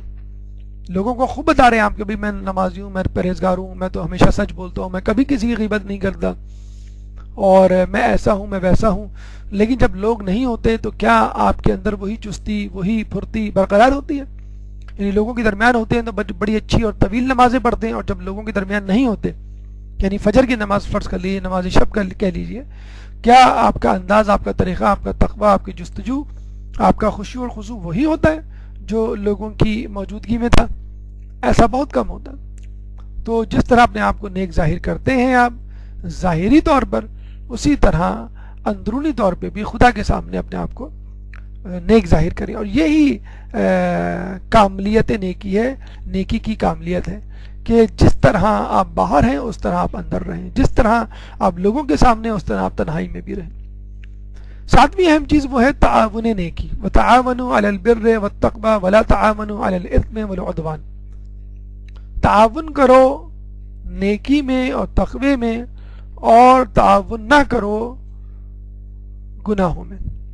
ہم یہ دیکھتے ہیں کہ گناہوں کو کرنے والے تو بڑے جمع ہیں، مجتمع ہیں، اتحاد ہے ان میں، اتفاق ہے ان میں، اور منظم طور پہ وہ گناہوں کو پھیلا رہے ہیں، فحاشی کو پھیلا رہے ہیں، عریانی کو پھیلا رہے ہیں، سود کو پھیلا رہے ہیں، چوری کو پھیلا رہے ہیں، کرپشن کو پھیلا رہے ہیں، ایک دوسرے کو بچا رہے ہیں. لیکن جب نیکی کی باری آتی ہے تو لوگ جو ہیں وہ ایک دوسرے کو ہیلپ کرنے سے کتراتے ہیں. کوئی بات پتہ چل جائے، کوئی حدیث پتہ چل جائے، کوئی اچھی چیز تو لوگوں کو بتائیں، لوگوں کو پھیلائیں. کوئی کتاب آپ کو ملے، آپ کو پڑھنے کو، جسے کہتے ہیں کہ اللہ توفیق دے، آپ اس کو پڑھیں، اس کی اچھی باتیں لوگوں کو پہنچائیں. جب کسی کو نیکی کرتا ہوا دیکھیں تو اس کی عزت کریں، اس سے پوچھیں کبھی آپ نے اس چیز میں کیسے ملکہ حاصل کیا، کس طرح آپ نے جو ہے اپنے گناہوں پہ قابو پایا، کس طرح آپ نے اپنے علم کو بڑھایا. مضبوط ایمان. دیکھیں بعض لوگ یہ سمجھتے ہیں کہ بہت زیادہ نمازیں پڑھنا، بہت زیادہ روزے رکھنا، بہت زیادہ عبادت کرنا، یہی بس نیکی ہے. اصل نیکی ایمان ہے جو سبب بنتی ہے ان عبادات کا. لیس البر ان تولوا وجوہکم قبل المشرق والمغرب. نیکی یہ نہیں ہے کہ تم اپنا چہرہ مشرق یا مغرب کی طرف کر لو. نیکی یہ نہیں ہے کہ تم اپنا چہرہ مشرق یا مغرب کی طرف کر لو. ولکن البر، لیکن نیکی تو یہ ہے من آمن باللہ، کہ تم اللہ پہ ایمان لاؤ، والیوم الآخر، اور آخرت پر ایمان لاؤ، والملائکۃ، اور ملائکہ پر ایمان لاؤ، والکتابی، اور کتاب پر ایمان لاؤ، والنبیین، اور نبیوں پر ایمان لاؤ. نیکی یہ نہیں کہ تم اپنا چہرہ مشرق یا مغرب کی طرف کر لو، یعنی نماز کی طرف اشارہ ہے. ولیکن البر، بلکہ نیکی تو یہ ہے کہ تم اللہ پر ایمان لاؤ، آخرت پہ ایمان لاؤ، اور فرشتوں پر ایمان لاؤ، اور کتاب پر ایمان لاؤ، اور نبیوں پہ ایمان لاؤ. تو اصل جو ہے وہ اصول دین ہے، اصل جو ایمان ہے، عقیدے کی پختگی ہے. اس کے بعد جو عبادات اس سے پھلتے اور پھولتے ہیں ان کا نمبر آتا ہے. تو آدمی کا عمل اس کے خلوص کی وجہ سے قابل قبول بنتا ہے، نہ کہ اس کی تعداد اور مقدار اور کمیت کی وجہ سے. کیفیت کی وجہ سے بنتا ہے، کمیت کی وجہ سے نہیں. نواں اہم نقطہ یہ ہے کہ نیکی ہمیشہ یاد رہتی ہے، اور نیکی ہمیشہ تازی ہوتی ہے، گناہ فراموش نہیں ہوتا. یعنی دونوں اپنے ساتھ رہتے ہیں آپ کے، لیکن نیکی ہمیشہ ایک تازگی بخشتی ہے. 2 سال 10 سال پہلے کیا ہوا کوئی نیک کام، بنائی ہوئی مسجد مدرسے میں دیا گیا عطیہ، یا کسی کی مدد آپ کو جب بھی یاد آتی ہے آپ کی طبیعت ہلکی پھلکی ہو جاتی ہے. اللہ تعالیٰ سے اس کی جزا کی امید دوبارہ جاگ جاتی ہے. اور اگر کوئی گناہ سرزد ہو جائے تو وہ ایک خوف کی طرح، پینڈولم کی طرح آپ کے ذہن میں وہ جھولتا رہتا ہے کہ کب لوگوں کو پتہ چل جائے، کب اس کے مضر اثرات مجھ تک پہنچے. ہمارا فرماتے ہیں نیکی پرانی نہیں ہوتی اور گناہ فراموش نہیں ہوتا. جہاں بہت سارے فائدے ہیں نیکی کے، وہاں ایک فائدہ یہ بھی ہے کہ صرف نیکی ہی عمر کو زیادہ کرتی ہے. یعنی آپ نے دیکھا ہوگا کہ جو شخص کسی کمپنی میں جاب پر بہت اچھی کارکردگی کا مظاہرہ کرے تو اس کو نہیں نکالا جاتا، لیکن اگر کوئی شخص اچھی کارکردگی کا مظاہرہ نہ کرے تو اس کو کمپنی سے فارغ کر دیا جاتا ہے کہ بھئی آپ کے باپ کی ضرورت نہیں رہی ہم کو، کیونکہ آپ کمپنی کے لیے مفید نہیں. تو ایسا شخص جو اللہ تعالیٰ کا مددگار ہوگا، اللہ تعالیٰ کے کاموں میں تعاون کرتا ہوگا، نیکی کرتا ہوگا، گناہوں سے بچتا ہوگا، تو اللہ تعالیٰ اس کی عمر بھی بڑھا دیتا ہے. اس لیے ہم دیکھتے ہیں کہ پرانے زمانے میں لوگوں کی عمریں بڑی ہوا کرتی تھیں. آج کل کے زمانے میں لوگوں کی عمریں کم ہیں، جہاں اس کے بہت سارے فزیکل کازز ہیں، مادی سبب ہے، اسباب ہیں، وہاں ایک روحانی سبب بھی ہے، اور وہ ہے نیکیوں کو کرنا عمروں کو طویل کرتا ہے۔ خصوصی علاج یعنی خصوصی طور پہ انسان کیا کرے، یہ تفصیل کے ساتھ ایک ایک کر کے ہم وقتاً فوقتاً آپ کو دیتے رہے ہیں اور دیتے رہیں گے۔ مثلا کسی خاص گناہ میں اگر کوئی شخص مبتلا ہے، حسد ہے، لالچ ہے، سوء ظن ہے، تو اس کی تفصیل ایک ایک نشست میں یا دو نشست میں بیان کی جاتی رہتی ہے اور کی جاتی رہے گی۔ مثلا سوء ظن ہم تفصیلی طور پہ آپ کے سامنے ڈسکس کر چکے ہیں۔ لالچ پچھلے سال ہم نے اس پہ پورا ایک درس دیا تھا۔ اسی طرح حسد، اسی طرح ایک ایک گناہ آپ لے لیں، اس کے بارے میں پڑھیں، سنیں یا پوچھیں اور اس گناہ سے چھٹکارا پائیں۔ اسی طرح کسی خاص نیکی کو آپ لے سکتے ہیں، مثلا نماز شب ہے، صبر ہے، قناعت ہے، اس کو کیسے انجام دیا جائے۔ نماز شب کے حوالے سے بھی ایک درس ہم دے چکے ہیں، اور اس طرح قناعت پہ بھی گفتگو ہو چکی ہے۔ تو اسی طرح نیکیوں کے حوالے سے جو نیکی آپ کرنا چاہتے ہیں اس کو کیسے اپنائیں، اسی کتنی اقسام ہیں، اس کو کس طرح سہل بنائیں اور کس طرح اس کو عملی طور پہ اپنایا جا سکے، اس کا تذکرہ الگ الگ نشستوں میں آپ کے سامنے کیا جائے گا۔ اس کے بعد تیسرا اور آخری طریقہ وہ ہے تطہیر قوت نفس، لیکن ایک چھوٹا سا وقفہ پھر انشاءاللہ تیسرے طریقے پہ آپ کے سامنے گفتگو کی جائے گی۔ ایک درود پڑھ دیجئے محمد والے محمد۔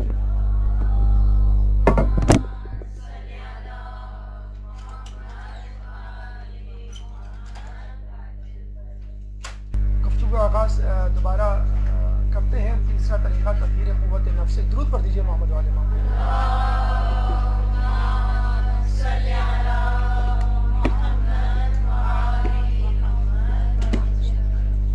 دیکھیں، جیسے کہ آپ ایک ڈاکٹر کے پاس جاتے ہیں اور اس سے یہ کہتے ہیں کہ ڈاکٹر صاحب میں ہر قسم کی بیماریوں سے بچنا چاہتا ہوں، یعنی آپ ڈاکٹر کے پاس گئے اور یہ کہا کہ میں چاہتا ہوں کہ ہر بیماری سے دور رہوں، تو وہ آپ کو جنرل انسٹرکشن دیتا ہے کہ بھئی ٹھیک ہے، آپ جو ہے وہ جلدی سویا کریں، جلدی اٹھا کریں، اور کھانے میں احتیاط کریں، ورزش پابندی سے کریں، اور باہر کی چیزیں کم سے کم استعمال کریں، اور جو ہے اسٹریس بہت زیادہ نہ لیں۔ ایک جنرل وہ آپ کو فارمولہ دے دیتا ہے کہ اس سے آپ کی صحت جو ہے وہ صحیح رہے گی اور آپ جو ہے وہ بیماری کا شکار نہیں ہوں گے۔ اچھا، پھر آپ یہ کہتے ہیں، یعنی ایک دوسرا پیشنٹ آتا ہے، وہ یہ کہتا ہے کہ مجھے دل کے پرابلمز یا دل کے امراض کا چانس زیادہ ہے کیونکہ میری فیملی میں ہے اور میں بھی اس کا شکار ہونے کا وہ رکھتا ہوں کہ مجھے ہو جائے، تو آپ مجھے ٹپس دیجئے لیکن دل کی بیماریوں سے متعلق۔ تو جو دل کے ڈاکٹر ہیں، ہارٹ اسپیشلسٹ، وہ اس کو بتائیں گے بھئی آپ مرغن غذائیں نہ کھائیں، آپ پابندی سے ورزش کریں، آپ جو کولیسٹرول جو ہے وہ زیادہ نہ لیں۔ اسی طرح کوئی مریض آتا ہے، کہتا ہے کہ مجھے دل کا تو ایسا پرابلم نہیں ہے، ہاں میدے کا پرابلم رہتا ہے، یعنی ڈائجسٹو سسٹم میرا کمزور ہے، تو مجھے آپ ڈائجسٹو سسٹم کے حوالے سے کوئی ہدایت دیں۔ تو وہ کہتے ہیں بھئی آپ مرچوں والی چیزیں نہ کھائیں، بہت زیادہ نہ کھائیں، کھانے سے پہلے، کھانے کے فوراً بعد نہ سوئیں، وغیرہ وغیرہ۔ تو اسی طرح اگر آپ چاہتے ہیں کہ میں تزکیہ نفس کروں شروع، تو کوئی قوت ہو جس کو میں اپنے قابو میں کروں، تو اس قوت کے تحت جتنی بھی بیماریاں ہیں وہ آپ کو نہیں ہوں گی۔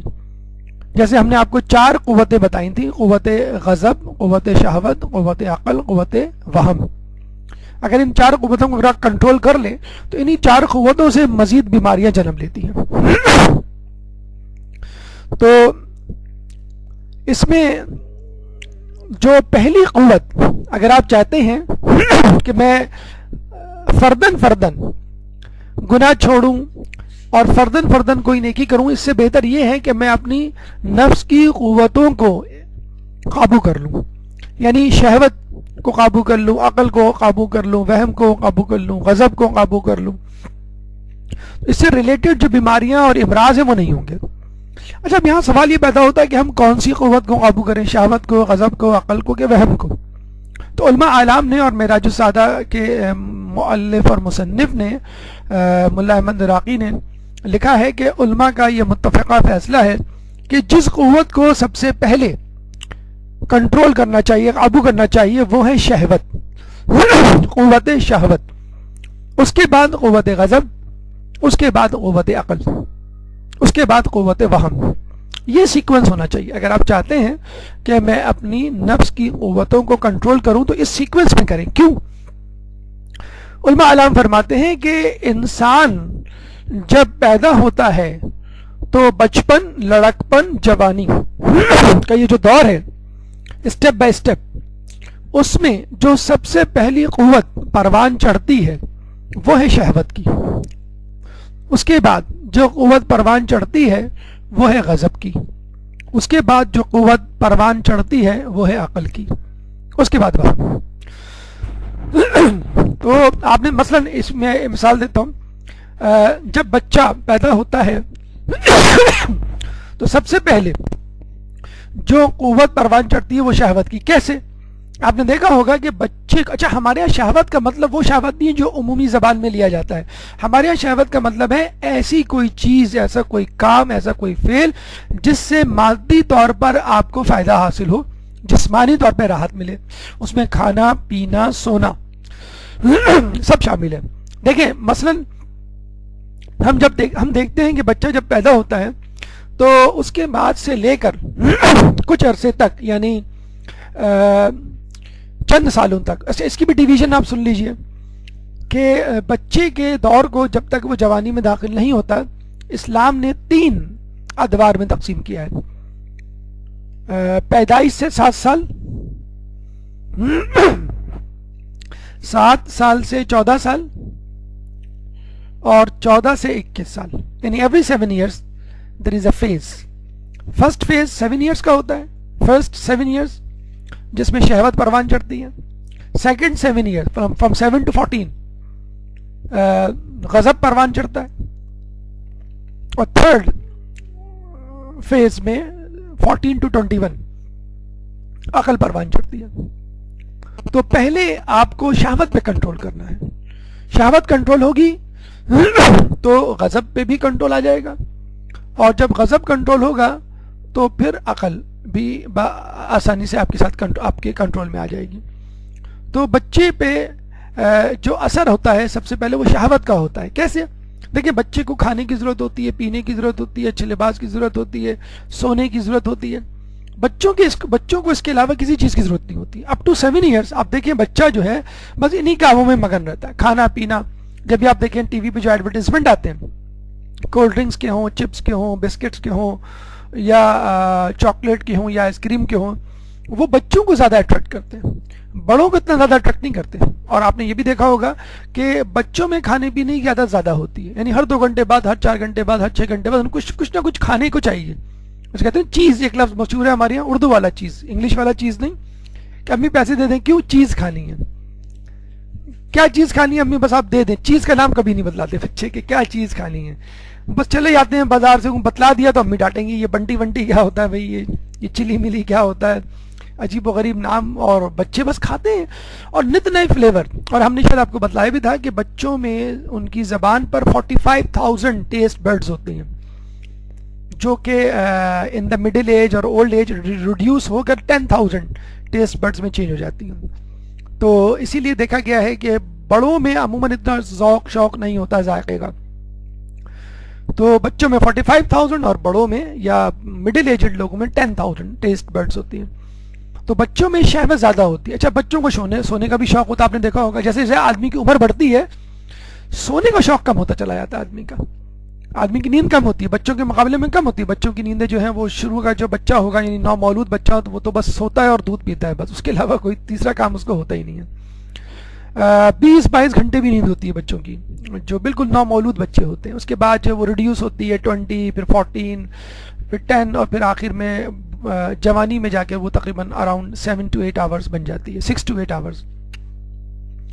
تو بچوں میں شہوت زیادہ ہوتی ہے. یعنی انسان کی زندگی میں پہلے قوت شہوت پروان چڑھتی ہے.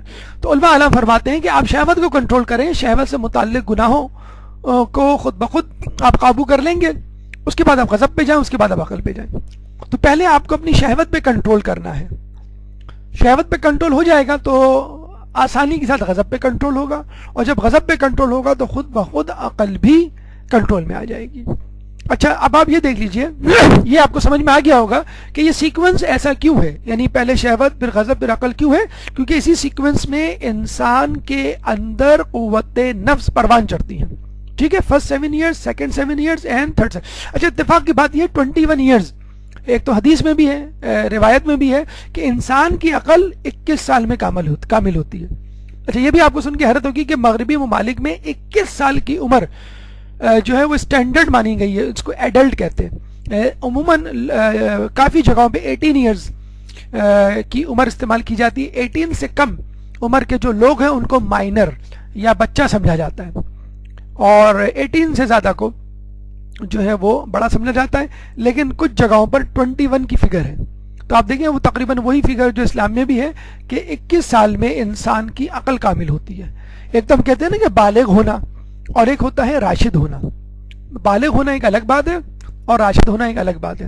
جیسے کچھ بچیاں جو ہیں وہ 10 سال میں اگر کہیں امی میں بالغ ہو گئی ہوں، اب مجھے پتا ہے کیا صحیح ہے کیا برا ہے، آپ مجھے بار بار نصیحت مت کیا کریں، تو ہم یہ کہیں گے کہ بیٹا آپ بالغ تو ہو گئی ہیں، راشد یا راشدہ جو اس کی مؤنث ہے راشدہ نہیں ہوئی.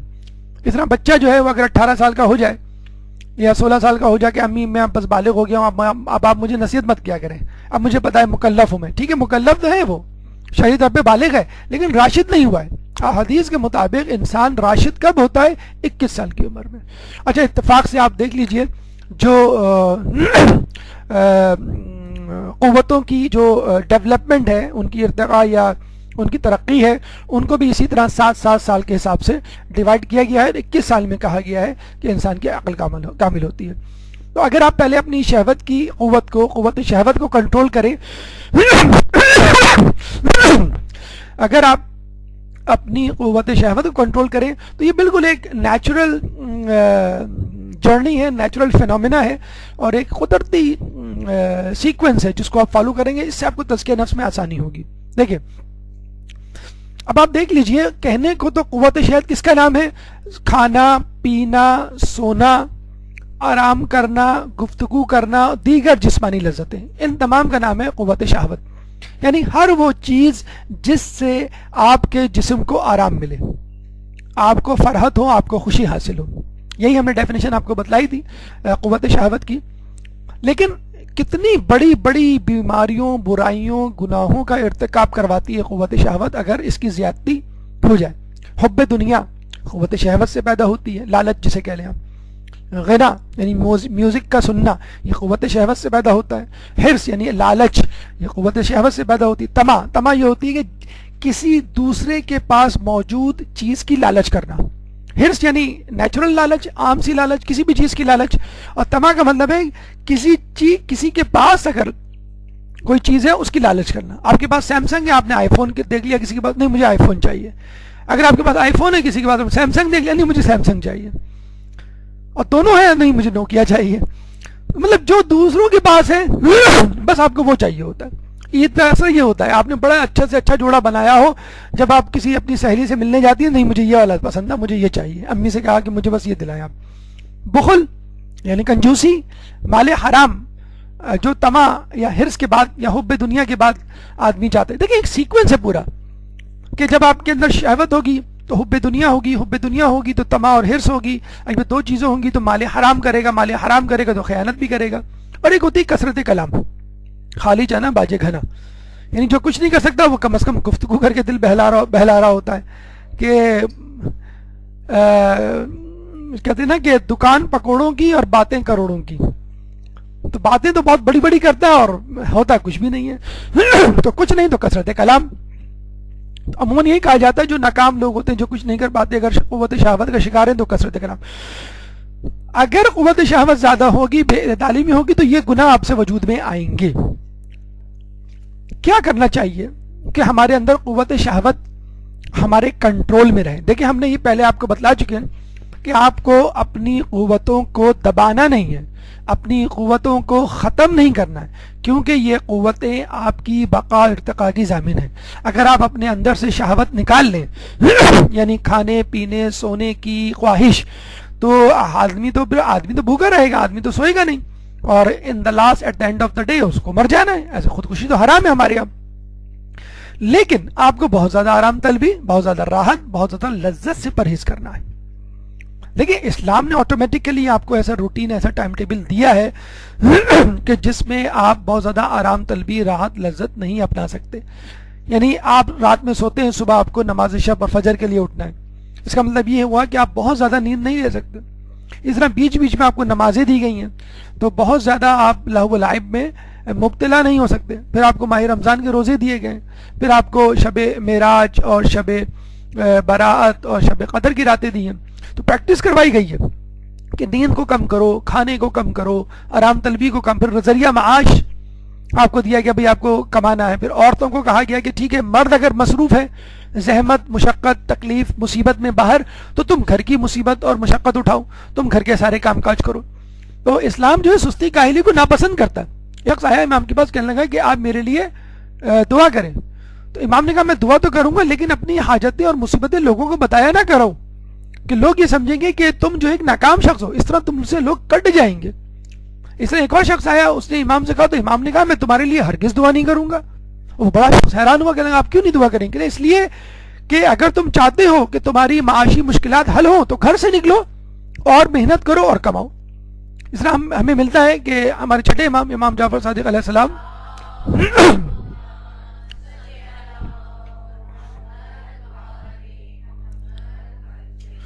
کھیت میں کام کر رہے تھے، پسینے میں شرابور تھے، ہاتھ میں بیلچا، کھدال، اوزار تھے کھیتی باڑی کے.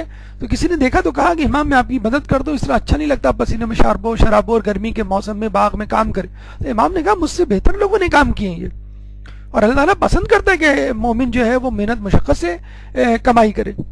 اب آپ دیکھ لیجئے، دیکھیے میں آپ کو مثال دیتا ہوں، اس پہ بہت زیادہ غور کیجئے گا. جتنا غور کر سکتے ہیں آپ کو اندازہ ہوگا کہ اللہ کس قسم کے انسان کو پسند کرتا ہے. موسیٰ کے حواری کتنے مشہور ہیں. موسیٰ علیہ السلام کے جو حواری تھے، ان کے لیے اللہ تعالیٰ نے من و سلوہ نازل کیا تھا. کتنی عجیب، کتنی بڑی بابرکت بات ہے کہ اللہ تعالیٰ آسمان سے کسی قوم کو، دیکھیں ایک دو نبی کے لیے، معصوم کے لیے کھانا آنا تو بہت دور کی بات ہے، کیونکہ ہم کہہ سکتے ہیں بھائی ٹھیک ہے وہ تو معصوم ہے، لیکن غیر معصوم کے لیے آسمان سے کھانا آنا. تو من و سلوہ جب مسلسل اترتا رہا تو انہوں نے موسیٰ علیہ السلام سے پوچھا، اے موسیٰ کیا ہم سے بھی بہتر لوگ دنیا میں ہیں؟ تو موسیٰ علیہ السلام نے کیا جواب دیا؟ موسیٰ علیہ السلام نے جواب دیا، ہاں، وہ لوگ جو اپنے ہاتھوں سے اپنی روزی کماتے ہیں. بتائیں. پھر انہوں نے باقاعدہ دھوبی کا کام شروع کیا، لوگوں کے کپڑے دھو کے دیتے اور کماتے تھے. اور ہمارے یہاں کتنا شرم و حیا سمجھا جاتا ہے، شرم کی جاتی ہے کام کرنے سے، اور اسلام جو ہے کام کی. تو اسلام جو ہے آرام طلبی، راحت، لذت، بلکہ یہ بھی سنا گیا ہے کہ اسلام اس شخص کو بھی پسند نہیں کرتا جو دنیاوی کام میں بھی سستی کا مظاہرہ کرے. دیکھیں دینی کام تو یہ ہے کہ بھئی آپ نے نماز شب کے لیے، فجر کے لیے، روزے کے لیے، حج و عمرہ زیارت کے لیے اپنے آپ کو مشقت میں ڈالا، ٹھیک ہے. لیکن ایک خالص دنیاوی شخص ہے، مثلا اس کو دکان پہ بیٹھنا ہے، اس کو جاب پہ جانا ہے، یا اس کو کوئی مزدوری کرنی ہے، تو اللہ تعالیٰ اس کو بھی نہیں پسند کرتا کہ جو کاہلی اور سستی کا مظاہرہ کرے عام کاموں میں. مولا فرماتے ہیں کہ محرومی کا ایک سبب سستی بھی ہے، اور یہ حقیقت ہے کہ جو سستی کرتا ہے وہ ہمیشہ محروم رہتا ہے. محنت کریں گے تو آپ کو ملے گا، محنت نہیں کریں گے تو نہیں ملے گا. آرام طلبی، راحت، لذت سے پرہیز کریں. اس کا طریقہ سمپل وہی ہے جو اسلام نے آپ کے لیے جو روٹین مقرر کیا اس پہ عمل کریں. محنت کا عادی بنائیں اپنے آپ کو، زحمت سے گزاریں اور سادگی سے زندگی بسر کریں. دیکھیں خواتین کے لیے میں مثال دیتا ہوں، اور مردوں کے لیے بھی ہے، کہ اوورآل زندگی ہمارے لیے کتنی آسان ہو گئی ہے. ہمارے زمانے میں مطلب سل بٹا ہوا کرتا تھا. میرے خیال میں یہاں پہ موجود کچھ لوگوں کو یہی نہیں معلوم ہوگا سل بٹا کہتے کسے. ٹھیک ہے، اس کے بعد گرائنڈر آیا، اس کے بعد جو ہے وہ شان ہی بدل گئی. اس کے بعد جو ہے وہ کمپنیوں کے مسالے آنے لگے. تو اگر ڈش اچھی پک گئی تو آپ کا نام ہو گیا، اور ڈش اچھی نہیں پکی تو آپ نے کمپنی کو برا بھلا کہہ دیا. آج کل مسالے جو ہے وہ صحیح نہیں آ رہے. تو آپ نے دیکھا عورتوں کے لیے ہمارے زمانے میں مطلب ناشتے کے بعد عورتیں سل بٹا لے کے بیٹھ جاتی تھیں. کیا ہو رہا ہے بھائی؟ کباب کے لیے مسالہ بن رہا ہے، پودینہ ہے، ادرک ہے، مرچیں ہیں، پتہ نہیں الا بلا کیا کیا. سل بٹے پہ کوٹا جاتا تھا. پھر وہ گرائنڈر آیا کہ لوگ بڑے خوش ہو گئے, جہیز میں گرائنڈر دیا جانے لگا منٹوں میں, اور جو ہے وہ مسئلے حل ہو گئے. اب مسالہ, آپ کو جو مسالہ ہے بس وہ ڈال دیا آپ نے, دیٹس اٹ, مسئلہ حل ہو گیا مسالے سے. تو دیکھیں کتنی زیادہ فراغت ہو گئی ہے. اس طرح مردوں کو بھی لے لیں, مطلب ایک مرد جو ہے وہ دکان پہ بیٹھا جو ہے وہ 2 ضرب 4, 4 ضرب 5, پھر یہ کرتا تھا, اتنی بڑی کیلکولیشن کرتا. اب تو ٹھیلے والے اور موچی والے بھی جو کیلکولیٹر لے کے بیٹھے ہوئے ہوتے ہیں کہ آپ پوچھیں اور وہ آرام کیلکولیٹ پہ, بلکہ موبائل موجود ہے اس پہ وہ آپ کو کیلکولیٹ کر کے بتا رہا ہوگا یہ اتنے پیسے ہو گئے. تو کتنی زیادہ سہولت ہو گئی ہے. مطلب آج کل تو میرے خیال میں تصور ہی نہیں ہے کہ کسی کے گھر میں ٹی وی ہو اس میں ریموٹ کنٹرول نہ ہو. یعنی آپ کو کتنی کوفت ہوتی ہے کہ آپ صوفے سے اٹھیں, رکشا کریں اور ٹی وی تک جائیں اور جو ہے وہ اس کو آن کریں یا چینل وہ ہو. اللہ اکبر, ہمیں ایسا ٹی وی نہیں چاہیے کہ جس میں آپ کو اٹھ کے بٹن دبانا پڑے. اب تو جو ہے وہ ریموٹ کنٹرول, مطلب اچھا یہ اب تو بہت دور کی بات ہے, اب تو انشاءاللہ ایسا ٹی وی آنے والا ہے کہ جو آپ کا چہرہ دیکھے گا آن ہو جائے گا. جی بالکل ایسا ٹی وی جو ہے وہ مارکیٹ میں آ گیا. بلکہ ایک اور بات بتاؤں کہ آپ کا موڈ دیکھ کے وہ پروگرام دے گا. آپ کا موڈ آف ہے تو کوئی کامیڈی شو دے دے گا, آپ کا موڈ اچھا ہے تو آپ کو خبریں دے دی, یا مطلب آپ نے بتا دیا ان کو کہ میرا فیس ایسا ہو تو تمہیں ایسا پروگرام دینا. تو اب ابھی تک تو آپ نے ٹچ اسکرین موبائل دیکھے ہوں گے, اب ایسے موبائل آ گئے ہیں کہ آپ صرف انگلی اوپر لے کر آئیں, اپنا ہاتھ اوپر لے کر آئیں تو وہ آن ہو جائے گا. اب ایسے موبائل فی الحال موجود ہیں. آپ ویڈیو کلپ دیکھ رہے ہیں, آپ نے اپنا چہرہ گھمایا, ویڈیو کلپ رک گئی, وہیں پہ رک گئی, اور پھر دوبارہ آپ نے چہرہ اس کی طرف کیا تو ویڈیو کلپ دوبارہ چلنے لگی. خیر بہرحال تو انسان کے لیے سائنسی ایجادات نے زندگی آسان سے آسان تر بنا دی ہے. یوں سمجھ لیجئے جو پہلے کبھی معجزے تھے اب جو ہے وہ ریالٹی بن گئے. ابھی آپ کو یہ سن کے حیرت ہوگی کہ دنیا میں جو تیز ترین ٹرین ہے وہ بھی چائنا نے بنائی ہے ریسنٹلی. کیا اسپیڈ ہے اس کی؟ ایک زمانے میں جب کانکورڈ طیارہ منظر عام پہ آیا تھا تو دھوم مچ گئی تھی پوری دنیا میں. کیوں؟ ارے وہ آواز کی اسپیڈ سے چلتا تھا. پھر تھوڑی سی اسپیڈ اور بڑھ گئی تو پتہ چلا کہ وہ پہلے پہنچ جاتا ہے, آواز بعد میں پہنچتی ہے. کیا اسپیڈ تھی اس کی؟ 350 کلومیٹر آواز کی اسپیڈ ہوتی ہے پر آور. چائنا والوں نے ٹرین بنائی ہے جس کی اسپیڈ 1000 کلومیٹر ہے. اچھا یہ بھی اتنی حیرت کی بات ہے, آپ کو شاید اس بات پہ تو بالکل ہی یقین نہ ہے, جو میں ابھی کر رہا ہوں اس کے پہیے نہیں ہیں اور وہ ہوا میں چلتی ہے, یعنی اڑتی ہے, سمجھ لیں آپ. یعنی جو آپ اس کی پٹری ہے اس پٹری کے اوپر وہ فلوٹ کرے گی اور اس کے اور پٹری کے درمیان ایئر ہوگی جو بہت تیزی سے گھومے گی, اور اتنی تیزی سے گھومے گی it will act like a spin wheel. وہ پہیے کا کام دے گی, ہوا گھومے گی. یعنی ٹرین میں اس طرح کی ہوا وہ نکالے گی ٹرین کہ وہ ہوا گھومے گی, جب وہ ہوا گھومے گی تو وہ اس کو آگے پش کرے گی. تو ابھی آپ دیکھ لیجئے, اب جب وہ ٹرین منظر عام پر آئے گی, یہ سائیڈ افیکٹ ہے آپ کی سائنس کی ٹیکنالوجی کا. ایک درود پڑھ دے محمد والے محمد میں.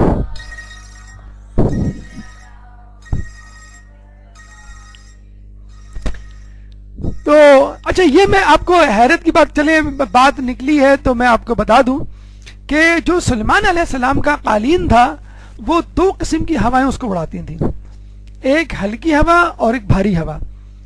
بھاری ہوا اس کو اوپر اٹھاتی تھی. یہ فجر کا الارم ہے میرے خیال میں جو اے ایم سے پی ایم میں چینج ہو گیا ہے, اے ایم لگانا تھا انہوں نے پی ایم لگا دیا. ایک درود پڑھ دے محمد والے محمد.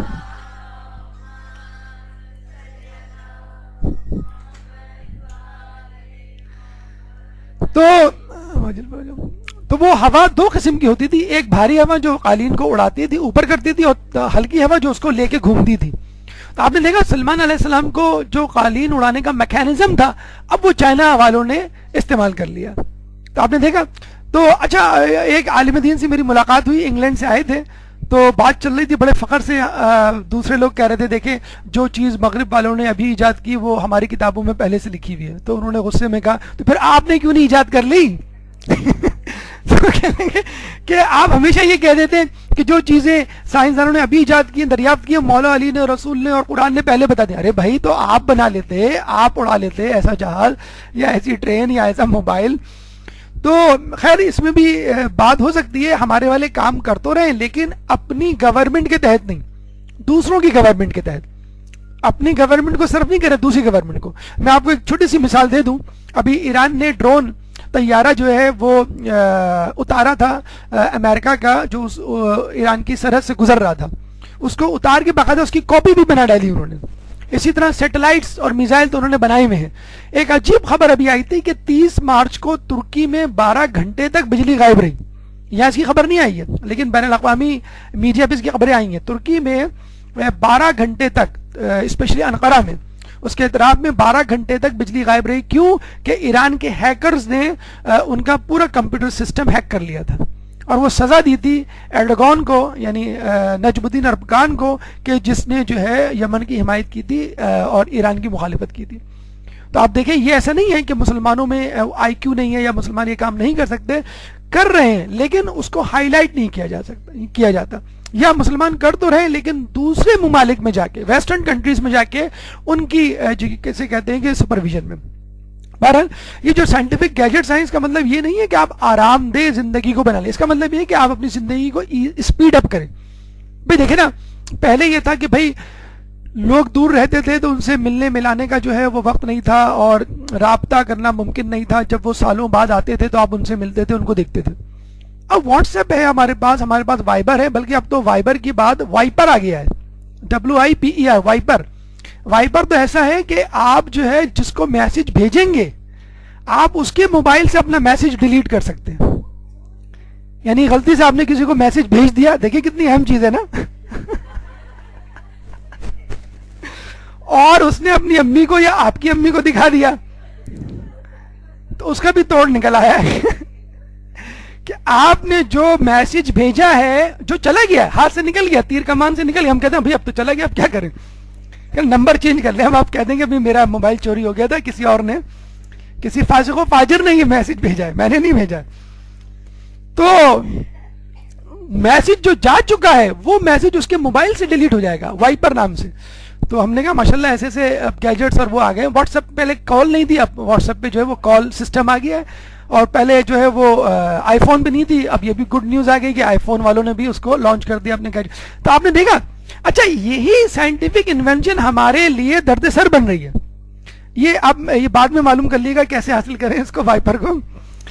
تو یہ نہ ہو کہ درس کے بعد آپ پہلا سوال یہی پوچھیں گے سر یہ کیسے ڈاؤن لوڈ کریں گے. تو آپ نے یہ دیکھا کہ اب کیا ہو رہا ہے، آپ کو ہر منٹ اپنے موبائل کو دیکھنا پڑتا ہے. جیسے P2 افراد فریج کا دروازہ کھولتے ہیں نا بار بار، تو لوگ بار بار فیس بک پہ جاتے ہیں اپنے پیج پہ کہ کوئی نئی وہ آئی، کیا کہتے ہیں اس کو، پوسٹ، جی کوئی نئی پوسٹ آئی کہ نہیں آئی. ہر دوسرے دن جو ہے وہ واٹس ایپ پہ اپنا جو ہے وہ کیا کہتے ہیں اس کو، ٹیگ، ہاں اسٹیٹس آپ جو ہے وہ چینج کر رہے ہوتے ہیں، اپنی تصویریں اور پتہ نہیں اللہ بلا. تو ہر منٹ، ہر 5 منٹ بعد آپ کا ٹائم ضائع ہو رہا ہے. اب تو لوگوں نے، مصروف لوگوں نے یہ کر دیا، ٹائم رکھ دیا کہ 12 بجے ہم موبائل آن کریں گے یا رات کو 10 بجے آن کریں گے، اور جتنے دن بھر کی خبریں ہیں یا واٹس ایپ کے میسیجز ہیں وہ دیکھ لیں گے. بچے نے اگر کھانا کھایا، سوئیاں کھاتے ہوئے گرا دی ہیں تو اس کی بھی تصویر آپ کے پوری فیملی کو، امریکہ کینیڈا میں جہاں چچا ماموں پھپھو رہتی ہیں وہ آپ بھیج رہے ہیں. بچہ اسکول جا رہا ہے، اسکول جاتے ہوئے اس کی تصویر. بہرحال تو ہم نے جو ہے وہ یہ جو سائنٹیفک گیجٹس ہیں اپنے لیے ایک درد سر بنا دیے. آپ ٹائم ویسٹ کر رہے ہیں، آپ اس کا جسے کہتے ہیں کہ مس یوز کر رہے ہیں. پھر ایڈورٹیزمنٹ کی بہتات ہے، پھر بچوں کے لیے ایک درد سر ہے کہ ہم بچوں کو کس طرح سمجھائیں کہ کیا دیکھنا ہے کیا نہیں دیکھنا ہے وغیرہ وغیرہ. تو ان چیزوں کو استعمال کریں لیکن پازیٹیولی یوز کریں. یہ چیزیں آپ کو زحمت میں مبتلا نہ کر دیں، یہ چیزیں آپ کو، آپ کی زندگی کو آرام دہ نہ بنا دیں. آپ کو اتنا مطلب ہونا تو یہ چاہیے تھا کہ ای میل اور آئی فون، یہ انٹرنیٹ کے بعد رابطے مضبوط ہونے چاہیے تھے. اب ہوتا یہ ہے کہ آپ کے رابطے مضبوط تو ہیں لیکن اپنے والوں سے نہیں، غیروں سے زیادہ مضبوط ہیں. یعنی بچے کو یہ نہیں معلوم کہ میرے برابر کے کمرے میں ابو کی جو گولی ہے وہ کون سی ہے جو شوگر کی ہے. یہ معلوم ہو کینیڈا میں جو بیٹھی ہوئی ہے اس کی چاکلیٹ کون سی پسندیدہ، یا اس کی برتھ ڈے کب ہے اور یہ نہیں معلوم کہ آج جو ہے وہ 5 رجب ہے اور امام کی ولادت ہے. ایک درود پڑھ دے محمد آل محمد میں.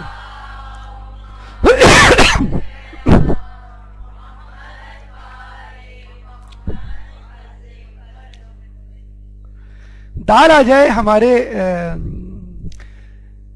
دسترخوان پر تو ہمارا دل بجھ سا جاتا ہے. کچھ لوگوں کو ہارٹ اٹیک بھی ہو جاتا ہے کہ بھئی یہ کیا چیز ہے، اب اتنا کہ برے دن آ گئے. دسترخوان پہ دال شرافت کی نشانی ہے. مسور کی دال کے بارے میں کہا گیا ہے کہ 70 انبیاء کی غذا ہے. مسور کی دال دل نرم کرتی ہے، میڈیکل پوائنٹ آف ویو سے دال غریبوں کی پروٹین ہے، یعنی جتنی کیلوریز جتنی پروٹین اس میں ہوتی ہے وہ نصف ہے گوشت کے. یعنی اگر آپ کو 1 کلو گوشت نہ ملے 2 کلو دال کھا لیں. آپ تو یہ سن کے بے ہوش ہو جائیں گے سر 2 کلو دال ہم کیسے کھائیں گے. تو دال کا فائدہ یہ ہے کہ اس میں فیٹ نہیں ہے، پروٹین ہے، یعنی آپ کی باڈی کو مسکلز کو مضبوط کرے گی. تو یہاں پر مسئلہ یہ ہے کہ ہم نے اپنے آپ کو آسانیوں کا اور لذتوں کا عادی بنا لیا ہے کہ اب دالوں کے نام سے، مطلب بچے کو کیا، آپ کسی نوجوان لڑکی کو دکھا کے پوچھ لیں اس میں سے دالوں کا نام کیا ہے، آپ میں سے کئی لوگوں کو نہیں پتا ہوگا یہ کون سی دال کس قسم کی ہے. بس یہ معلوم ہوگا جو بیچ میں شاید مسور کی دال ہے، اس کے بعد جو ہے وہ 100% تو میں یہ کہہ سکتا ہوں آپ میں موجود یہاں پہ جتنے بھی لوگ ہیں تمام دالوں کے نام پھر بھی کسی کو نہیں معلوم ہوں گے. چلیں بہرحال یہ پروجیکٹ ہے آپ کا، ہوم ورک ہے، آپ کر لیے گا، یہ لکھ کے لائیے گا کہ کون سی دال کے کیا نام ہے. تو ہم لوگوں نے اچھا دال جو ہے یقین کریں آپ کا، جو اکثر لوگ کہتے ہیں نا کہ بھئی ایام عزا ہوتے ہیں، مجلسیں ہوتی ہیں، مصائب پڑ جاتے ہیں، لیکن ہمیں رونا نہیں آتا، ڈھیٹ بنے ہوئے، ضدی بنے ہوئے، عجیب، نہیں تو ہمارے چہرے پہ آنسو نہیں آتے. تو وہ یہی ہے کہ ہم لوگوں نے گوشت کھانا بہت زیادہ کر دیا، اور گوشت جو ہے وہ دل کو سخت کرتی ہے، دال دل کو نرم کرتی ہے. تو اگر یہ بھی حقیقت ہے، ابھی آپ نے ڈاکٹر عابد کا لیکچر بھی سنا ہوگا غذاؤں کے روحانی علاج کے حوالے سے، تو دالوں کے حوالے سے اگر آپ چاہتے ہیں کہ آپ کا دل نرم ہو تو دالوں کا استعمال کریں، اسپیشلی مسور کی دال کا استعمال کریں. دیکھیں یہ سب پریکٹیکل ٹپس ہیں. اگر آپ اپنے طور پہ تقوی کرتی رہیں گی، لیکن آپ کے لباس میں، آپ کے کھانے میں، آپ کے سونے میں، آپ کے گھر میں وہ ماحول نہیں کریٹ ہوگا تو آپ کس طرح وہ تقوی اختیار کر پائیں گے. فرش نشست، یہ ایک عجیب بات ہے کہ ہمارے یہاں فرش نشست ختم ہوتی جا رہی ہے. فرنیچر سے بھرا ہوا ہوگا گھر ہمارا، لیکن اللہ تعالیٰ کے یہاں جو عبادات ہیں آپ دیکھ لیں سب فرش نشست والی ہیں. آپ جب فرش پہ بیٹھتے ہیں تو فرش عذاب، ہم کہتے ہیں نا فرش عذاب پہ بیٹھنے کا لطف اور کچھ اور ہے، اور اس کی جو ہے وہ منزلت کچھ اور ہے. تو فرشی نشست کا اہتمام کریں اپنے گھر میں، کم از کم کمرے میں کوئی کارنر یا ایک کمرہ گھر میں ایسا ہو جس میں فقط فرش، دری، کارپیٹ، جس میں نیچے بیٹھنے کا انتظام ہو، جس میں آپ نیچے کھانا کھا سکیں، نیچے نماز پڑھ سکیں، نیچے جو ہے وہ گپ شپ کر سکیں. اس سے آپ کے کمرے میں، آپ کے گھروں میں وسعت پیدا ہوگی. دیکھیں ایک کمرے میں کتنی کرسیاں ڈال دیں آپ، 10-15 لوگ بیٹھ سکیں گے اگر صرف کرسیاں ہی کرسیاں ہوں. جیسے اس کمرے میں اگر ہم کر لیں، اگر کرسیاں بھر دیں تو کتنے لوگ بیٹھ سکیں گے؟ 15 لوگ، 20 لوگ بیٹھ سکیں گے. لیکن اگر فرش نشست کا اہتمام کریں تو آپ دیکھیں کس طرح اس میں فراغت ہو جائے گی. پھر آج کل جو جوڑوں کا درد عام ہو گیا ہے، جس کی وجہ سے لوگ نماز نہیں پڑھ پاتے، تشہد میں نہیں بیٹھ سکتے، سجدہ نہیں کر سکتے، رکوع نہیں کر سکتے، وہ جوڑوں کا درد ختم ہو جائے گا.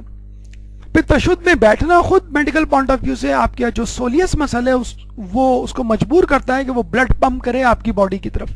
سولیس مسل جس کو بون کا گوشت کہتے ہیں، مچھلی کا گوشت جو عموماً نہاری میں ڈالا جاتا ہے، بون کا گوشت جسے، تو یہ جو ہے یہ second heart of the body کہلاتا ہے. تو یہ یاد رکھ لیجئے اگر آپ کو نیکیاں کرنا ہے، تزکیہ نفس کرنا ہے، تو اس کے لیے کوئی پہاڑوں پہ جانے کی ضرورت نہیں ہے. پہاڑوں پہ جا کے آپ اعتکاف کریں اور رہبانیت اپنائیں اور دنیا کو چھوڑ دیں. بس اسی زندگی میں سادگی کو اپنا لیں، آپ اسی زندگی میں تکلفات کو کم کر دیں، اسی زندگی میں زحمت، محنت اور جو ہے وہ دقت اس کو اپنا لیں، اسی زندگی میں آرام و آسائش کو دور کر دیں. اب آپ کہتے ہیں کہ سر ہم جو ہے وہ کھاتے پیتے گھرانے کے لوگ ہیں، ہمیں اس قسم کے آپ لیکچرز مت دیں، ہمارے پاس بہت ہے اللہ تعالیٰ. اگر دیا ہوا بھی ہے تو یہ خود امام کا قول ہے کہ کبھی کبھی سادہ غذا بھی کھاؤ. اگر آپ کے پاس فرض کر لیں سب کچھ ہے، آپ روزانہ گوشت اور مچھلی اور پیزا اور برگر آپ افورڈ کر سکتے ہیں، لیکن اس کے باوجود آپ گھر میں سادہ غذاؤں کا اہتمام کریں. کبھی کبھی، ضروری نہیں کہ ہمیشہ کریں، کبھی کبھی. اور بچوں کو اگر آپ چاہتے ہیں کہ بھئی ہم کھاتے ہیں بچے نہیں کھاتے، تو اس میں اگر کوئی کمبینیشن، جیسے دال گوشت ایک کمبینیشن ہوتا ہے، پالک گوشت، تورئی گوشت، اس میں گوشت کا کمبینیشن کرتے ہیں تو اس میں کوئی مذاق نہیں. ہم مطلب جیسے کہتے ہیں یا تو چوٹی پہ یا پھر ٹوٹی پہ، یا تو بہت اوپر ہوتے ہیں یا بالکل نیچے ہوتے ہیں کہ بچے بالکل بغاوت پہ اتر آتے ہیں ہمیں نہیں کھانا. تو اگر آپ تھوڑا سا کمبینیشن بنا دیں جو ان کے لیے ایکسیپٹیبل ہو جائے، مطلب سلاد آپ ایسی بنائیں کہ جس میں تھوڑا سا میکرونی یا چھولے یا گوشت ڈال دیا جائے، تھوڑا سا چکن کے شریڈز کر کے، تو زندگی کو جب تک آپ آسان اور تکلفات سے آری نہیں بنائیں گے، آسان نہیں بنائیں گے اور سادہ نہیں بنائیں گے، آپ کے اندر وہ تقوی نہیں پیدا ہو سکتا. گفتگو میں احتیاط کریں، اور گفتگو ایسی کریں کہ جس میں کوئی معنویت ہو. Great people talk about ideas, average people talk about things, and small people talk about other people. یہ ہمارا طریقہ ہے. ہم سب سے زیادہ جو گفتگو کرتے ہیں اگر آپ نوٹ کریں وہ لوگوں سے متعلق ہوتی ہے, اور اس کے بعد جو گفتگو کرتے ہیں ہم, بھئی آپ کے پاس موبائل کون سا ہے, یا آپ نے ڈریس کہاں سے خریدا, آپ کا گھر کہاں پہ ہے, آپ کے پاس گاڑی کون سی ہے, یہ تمام چیزیں ہوتی ہیں. آپ نے پرس کہاں سے لیا, یہ سینڈل کہاں سے لی وغیرہ. اور آئیڈیاز کے بارے میں گفتگو کم ہوتی ہے. یعنی آپ جو ہے وہ کیا پڑھ رہے ہیں, کون سی کتاب پڑھ رہے ہیں, یا آپ جو ہے وہ نماز شب کس طرح پڑھنے میں کامیاب ہوتے ہیں, کوئی طریقہ بتائیں, نماز میں خوشو خضو پیدا کرنے کا طریقہ بتائیں, گناہوں سے فلاں عادت جو ہے آپ نے کیسے چھوڑی. اس قسم کے کام یا اس قسم کی باتیں جو ہیں وہ بہت کم ہوتی ہیں. رمضان انشاءاللہ آنے والا ہے, 2 مہینے ہیں. رمضان المبارک بہترین مہینہ ہے, ماہ رمضان اپنی شہوت کو کم کرنے کا, کیونکہ اس میں کھانا بھی کم ہوتا ہے اور نیند بھی کم ہوتی ہے. یہ الگ بات ہے کہ ہم نے خود اس کو ایسا سرکس بنا دیا, انشاءاللہ اس کے اوپر بھی گفتگو ہوگی کہ رمضان سے کم حق کو فائدہ نہیں اٹھایا جاتا. اب تو چھٹیوں میں آ گئے, رمضان ساری روحانیت ختم ہو گئی ہے. رات بھر ہم جاگ رہے ہوتے ہیں, دن بھر ہم سو رہے ہوتے ہیں. فجر کے بعد بلکہ سحری کے بعد جب ہم سوتے ہیں تو مغرب کے بعد اٹھتے ہیں اور بڑا خوشی سے کہتے ہیں کہ بھئی ہمارا روزہ ہو گیا. اور اتنا مرغن کھانا اور بار بار کھانا اور زیادہ تعداد میں کہ وہ تمام جو ہے فوائد ہیں وہ ختم ہو جاتے ہیں. تو بہترین طریقہ ہے ماہ رمضان کو بالکل اپنے دانتوں سے پکڑ لیں. انشاءاللہ اگر موقع ملا تو ماہ رمضان میں یا اس سے پہلے کچھ ٹپس آپ کو دے دی جائیں گی جو خود آپ کے تزکیہ نفس کے لیے بہتر ہوں گی. قوت نفس میں شہوت کی قوت کو کنٹرول کرنے کے لیے رمضان بہترین مہینہ ہے. اس کے بعد غضب. لڑکوں میں آپ نے خود بھی نوٹ کیا ہوگا 7 سال سے 14 سال کے جو لڑکے ہوتے ہیں ان میں, بچے ہوتے ہیں, ان میں غصہ بہت ہوتا ہے. جو بچے 7 سال تک معصوم نظر آ رہے ہوتے ہیں, بھول پن میں باتیں کر رہے ہوتے ہیں, 7 سال کے بعد 14 سال تک انہی بچوں میں ایک جنونیت, ایک غصہ جو ہے وہ سرایت کر جاتا ہے. اس لیے علماء علام فرماتے ہیں کہ دوسرے نمبر پہ آپ کو اپنی غضب کی قوت کو کنٹرول کرنا ہے. وہ غضب جو آپ کو انتقام کی طرف لے جاتا ہے, سختی کی طرف لے جاتا ہے, عداوت کی طرف لے جاتا ہے, بغاوت, عصبیت, حق تلفی, قساوت قلب, یہ تمام گناہ اس وقت ہوتے ہیں جب آپ کی قوت غضب آؤٹ آف کنٹرول ہو. تو جب آپ کی شہوت کنٹرول میں آ جائے گی, غصہ خود بخود. اس کی مثال آپ خود دے سکتے ہیں. جب ماہ رمضان میں آپ روزے رکھتے ہیں تو آپ کی گفتگو, آپ کی دیوانگی یا آپ کی پھرتی یا آپ کی جیسے کہتے ہیں کہ غصے والی حالت وہ کافی آپ کے کنٹرول میں آ جاتی ہے. یعنی ایکسٹرا گفتگو, ایکسٹرا ورک وہ آپ کے خود بخود کم ہو جاتے ہیں. تو بہترین طریقہ جو ہے شہوت کے بعد دوسرا اہم ترین ہدف جو ہے وہ آپ کا قوت غضب ہے جس کو آپ کو کنٹرول کرنا ہے. مثلا قوت غضب میں انانیت ایک ایسی چیز ہے, میں, کہ میں یہ کر لوں, میں ایسا لگ رہا ہوں, میں نے یہ کہا, مجھے یہ پسند ہے. اپنی ذات سے آپ میں نکال دیں تو جو غضب کی قوت خود بخود آپ کے کنٹرول میں آ جائے گی. دیکھیں ایگو اور ایکو میں یہی فرق ہے. ایگو یعنی انانیت, آپ سمجھتے ہیں کہ میں ہوں سب سے بہتر, میں ہوں سب سے اعلیٰ. اور ایکو کیا ہے کہ آپ اپنے آپ کو سوسائٹی کا حصہ سمجھیں کہ میں بھی عام لوگوں کی طرح ہوں. موسیٰ علیہ السلام سے خدا نے کہا کہ بھئی تم اپنے ساتھ کسی ایسے کو لے کر آؤ میرے پاس کہ جس کو تم سمجھتے ہو کہ تم سے کمتر ہے. موسیٰ علیہ السلام نے بہت ڈھونڈا, کوئی شخص نہیں ملا. جانے لگے, رستے میں ایک کتا ملا, اس کو اپنے ساتھ لے لیا کہ یہ تو مجھ سے کمتر ہوگا. رستے میں خیال آیا ہو سکتا مجھ سے برتر ہو, اور موسیٰ علیہ السلام نے اس کتے کو بھی چھوڑ دیا. خدا کے پاس پہنچے تو خدا نے کہا اگر تم اس کتے کو لے آتے تو آج تمہاری نبوت منسوخ کر دیتا. یعنی آپ کسی چیز کو بھی, جانوروں کو بھی اور پتوں کو بھی اپنے سے نہ سمجھے کہ آپ سب سے کمتر ہیں, اور لوگ جو ہیں یا دوسرے جو مخلوقات ہیں یا انسان ہیں, چلے ہم جمادات نباتات کو ہٹا بھی دیں, کون ایسا شخص ہوگا دنیا میں جو یہ سمجھتا ہوگا میں دنیا میں سب سے کمتر انسان ہوں اور سب مجھ سے افضل ہیں. تو یہ اپنے اندر پیدا کیجئے, ایگو یا انانیت کو ختم کریں. ایکو یعنی اپنے آپ کو ماحول کا حصہ سمجھیں. اگر آپ کو غصے کا مظاہرہ کرنا ہے اپنے اوپر کیجئے, اگر آپ کو سزا دینی ہے خود اپنے اوپر دیجئے, اپنے آپ کو دیجئے. ڈانٹ ڈپٹ کرنی ہے اپنے اوپر کیجئے. بچوں کو ہم ڈانٹتے ہیں, کبھی ہم اپنی غلطیوں پر اپنے آپ کو ڈانٹتے ہیں. بہترین طریقہ غصے کو, غضب کو کنٹرول کرنے کا کیا ہے؟ خاموشی اختیار کی جائے. کہا جاتا ہے کہ عبادت سے پہلے خاموشی کو سکھایا گیا. ایک چپ 100 سکھ. جب آدمی زیادہ گفتگو کرتا ہے تو زیادہ غلطیاں کرتا ہے. اگر گفتگو کرنی بھی ہو تو اپنے بارے میں کم سے کم گفتگو کی جائے، کیونکہ جب آپ گفتگو کریں گے یا تو اپنی نیکیوں کے بارے میں کریں گے جن کو چھپانا ضروری ہے، نہیں چھپائیں گے بتائیں گے تو ریاکاری ہو جائے گی، اور گناہ کا بتانا تو خود گناہ ہے،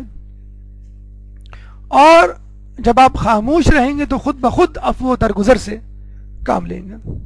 مجھے کہتے ہیں نا کہ مولانا صاحب نے کسی کو سمجھایا کہ دیکھو نماز میں باتیں نہیں کرتے ہیں، اگر بات کرو گے تو باطل ہو جائے گی۔ تو 3 دوست نماز پڑھنے کھڑے ہوئے، کسی نے گفتگو شروع کر دی، دوسرے نے کہا کہ تم نے سنا نہیں تھا مولانا صاحب نے کیا نصیحت کی تھی کہ نماز کے دوران باتیں نہیں کرنا، باتیں کرو گے تو نماز باطل ہو جائے گی۔ تیسرے نے کہا شکر ہے میں تو نہیں بولا۔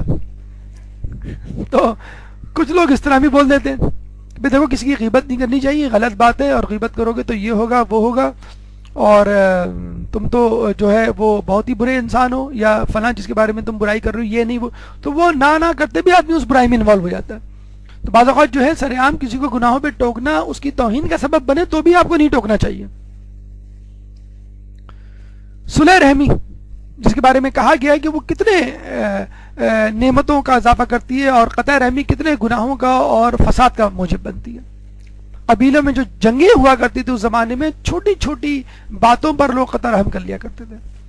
محرم کا مہینہ ایام عزا کہ اسپیشلی جو شروع کے 10 دن ہوتے ہیں، عشرہ اول عشرہ اولا، وہ آپ کے غضب کو کنٹرول کرنے کا بہترین وقت ہے کہ آپ اپنے غصے کو ظالموں کے خلاف نفرت میں استعمال کریں۔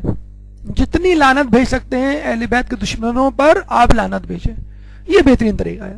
رمضان میں آپ نے قوت شہوت پر کنٹرول کیا، محرم میں اسپیشلی شروع کے 10 ایام میں عشرہ اولا میں آپ اپنے غضب کو کنٹرول کریں اور اپنے تمام غصے کو گناہ سے نفرت، گناہ گاروں سے نفرت، اہل بیت کے دشمنوں سے نفرت میں استعمال کیجیے، یہ اس کا بہترین استعمال ہے۔ آخر میں عقل جو کہ 14 سے 21 کے درمیان ڈیولپ ہوتی ہے، ارتقاء اور معراج پر پہنچتی ہے، اس کے جب دونوں آپ کے کنٹرول میں آ جائیں گے تو انشاءاللہ عقل بھی خود بخود کنٹرول میں آ جائے گی۔ عقل وہ ہے کہ جس کے اندر اگر بے اعتدالی آ جائے تو جہل، شرک، تکبر، مکر، خود پسندی وغیرہ جنم لیتے ہیں، اور یہ وہی تکبر تھا کہ جس کی وجہ سے شیطان عزازیل سے ابلیس بنا۔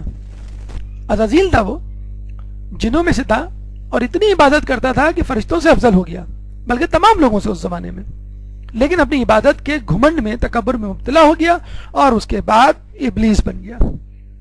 اسی لیے کہا جاتا ہے کہ عقل اور حکمت میں فرق ہے۔ کیا فرق ہے کہ عقل انسان دنیا کے لیے استعمال کرتا ہے، اپنے نفس کو خوش کرنے کے لیے استعمال کرتا ہے، اور حکمت اللہ کو خوش کرنے کے لیے۔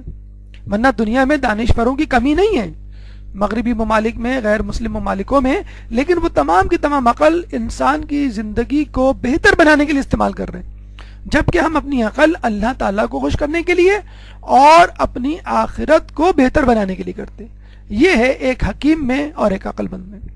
اس کے لیے ضروری ہے کہ آپ کی عقل وحی کے تابع ہو، قرآن کے تابع ہو اور اہل بیت کے تابع ہو۔ اس کا طریقہ یہ ہے، اگر آپ چاہتے ہیں کہ عقل کی بے اعتدالیوں سے اور فساد سے دور ہو تو اپنے اندر تواضع انکساری پیدا کیجیے، ورنہ شیطانیت کے کرشمے لوگوں نے ان لوگوں میں بھی دیکھے جو عقل مند تو تھے لیکن تکبر کے نشے میں پیغمبری کا دعویٰ کر بیٹھے اور کبھی کبھی امامت کے طلبگار بن بیٹھے۔ چوتھی قوت وہم ہے۔ علماء علام فرماتے ہیں، اور جو کہ ایک گڈ نیوز ہے آپ کے لیے، اگر آپ نے اپنی شہوت یعنی قوت شہوت، قوت غضب، قوت عقل کو کنٹرول کر لیا تو وہم خود بخود غائب ہو جائے گا، اس کو کنٹرول کرنے کی ضرورت ہی نہیں پڑے گی۔ مثال ہم نے آپ کو بتلایا تھا کہ عقل کی مثال والدین ہے، اور شہوت اور غضب کی مثال 2 بچے ہیں جو آپس میں لڑتے ہیں یا والدین سے ضد کرتے ہیں۔ اگر والدین ان بچوں کو کنٹرول کرنے میں کامیاب ہو گئے اور خود بھی گناہوں سے بچنے میں کامیاب ہو گئے تو کوئی تیسرا شخص ان کے درمیان فساد نہیں ڈلوا سکتا، ان کو نہیں بہکا سکتا۔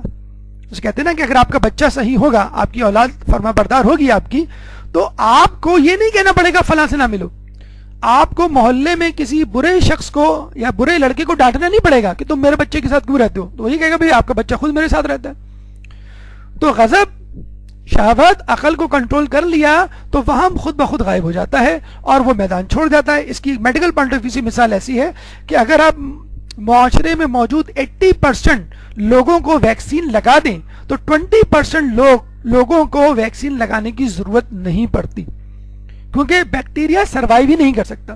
اسی طرح معاشرے میں اگر 80% لوگ سدھر جائیں تو 20% لوگ جن کے اندر بہت زیادہ وائرس ہوتا ہے برائی کا, وہ خود بخود خاموش ہو جائیں گے, وہ خود بخود جو ہے وہ میدان چھوڑ جائیں گے کہ یہاں تو ہر تیسرا شخص جو ہے نیکوکار ہے.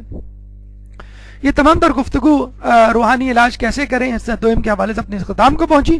اگر کوئی سوال آپ کے ذہن میں ہو تو آپ کر سکتے ہیں. قبل السوالات بھرپور صلوات.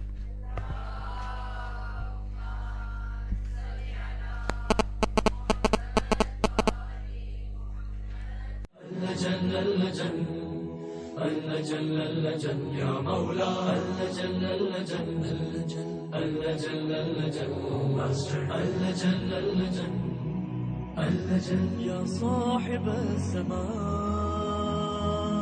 اللجن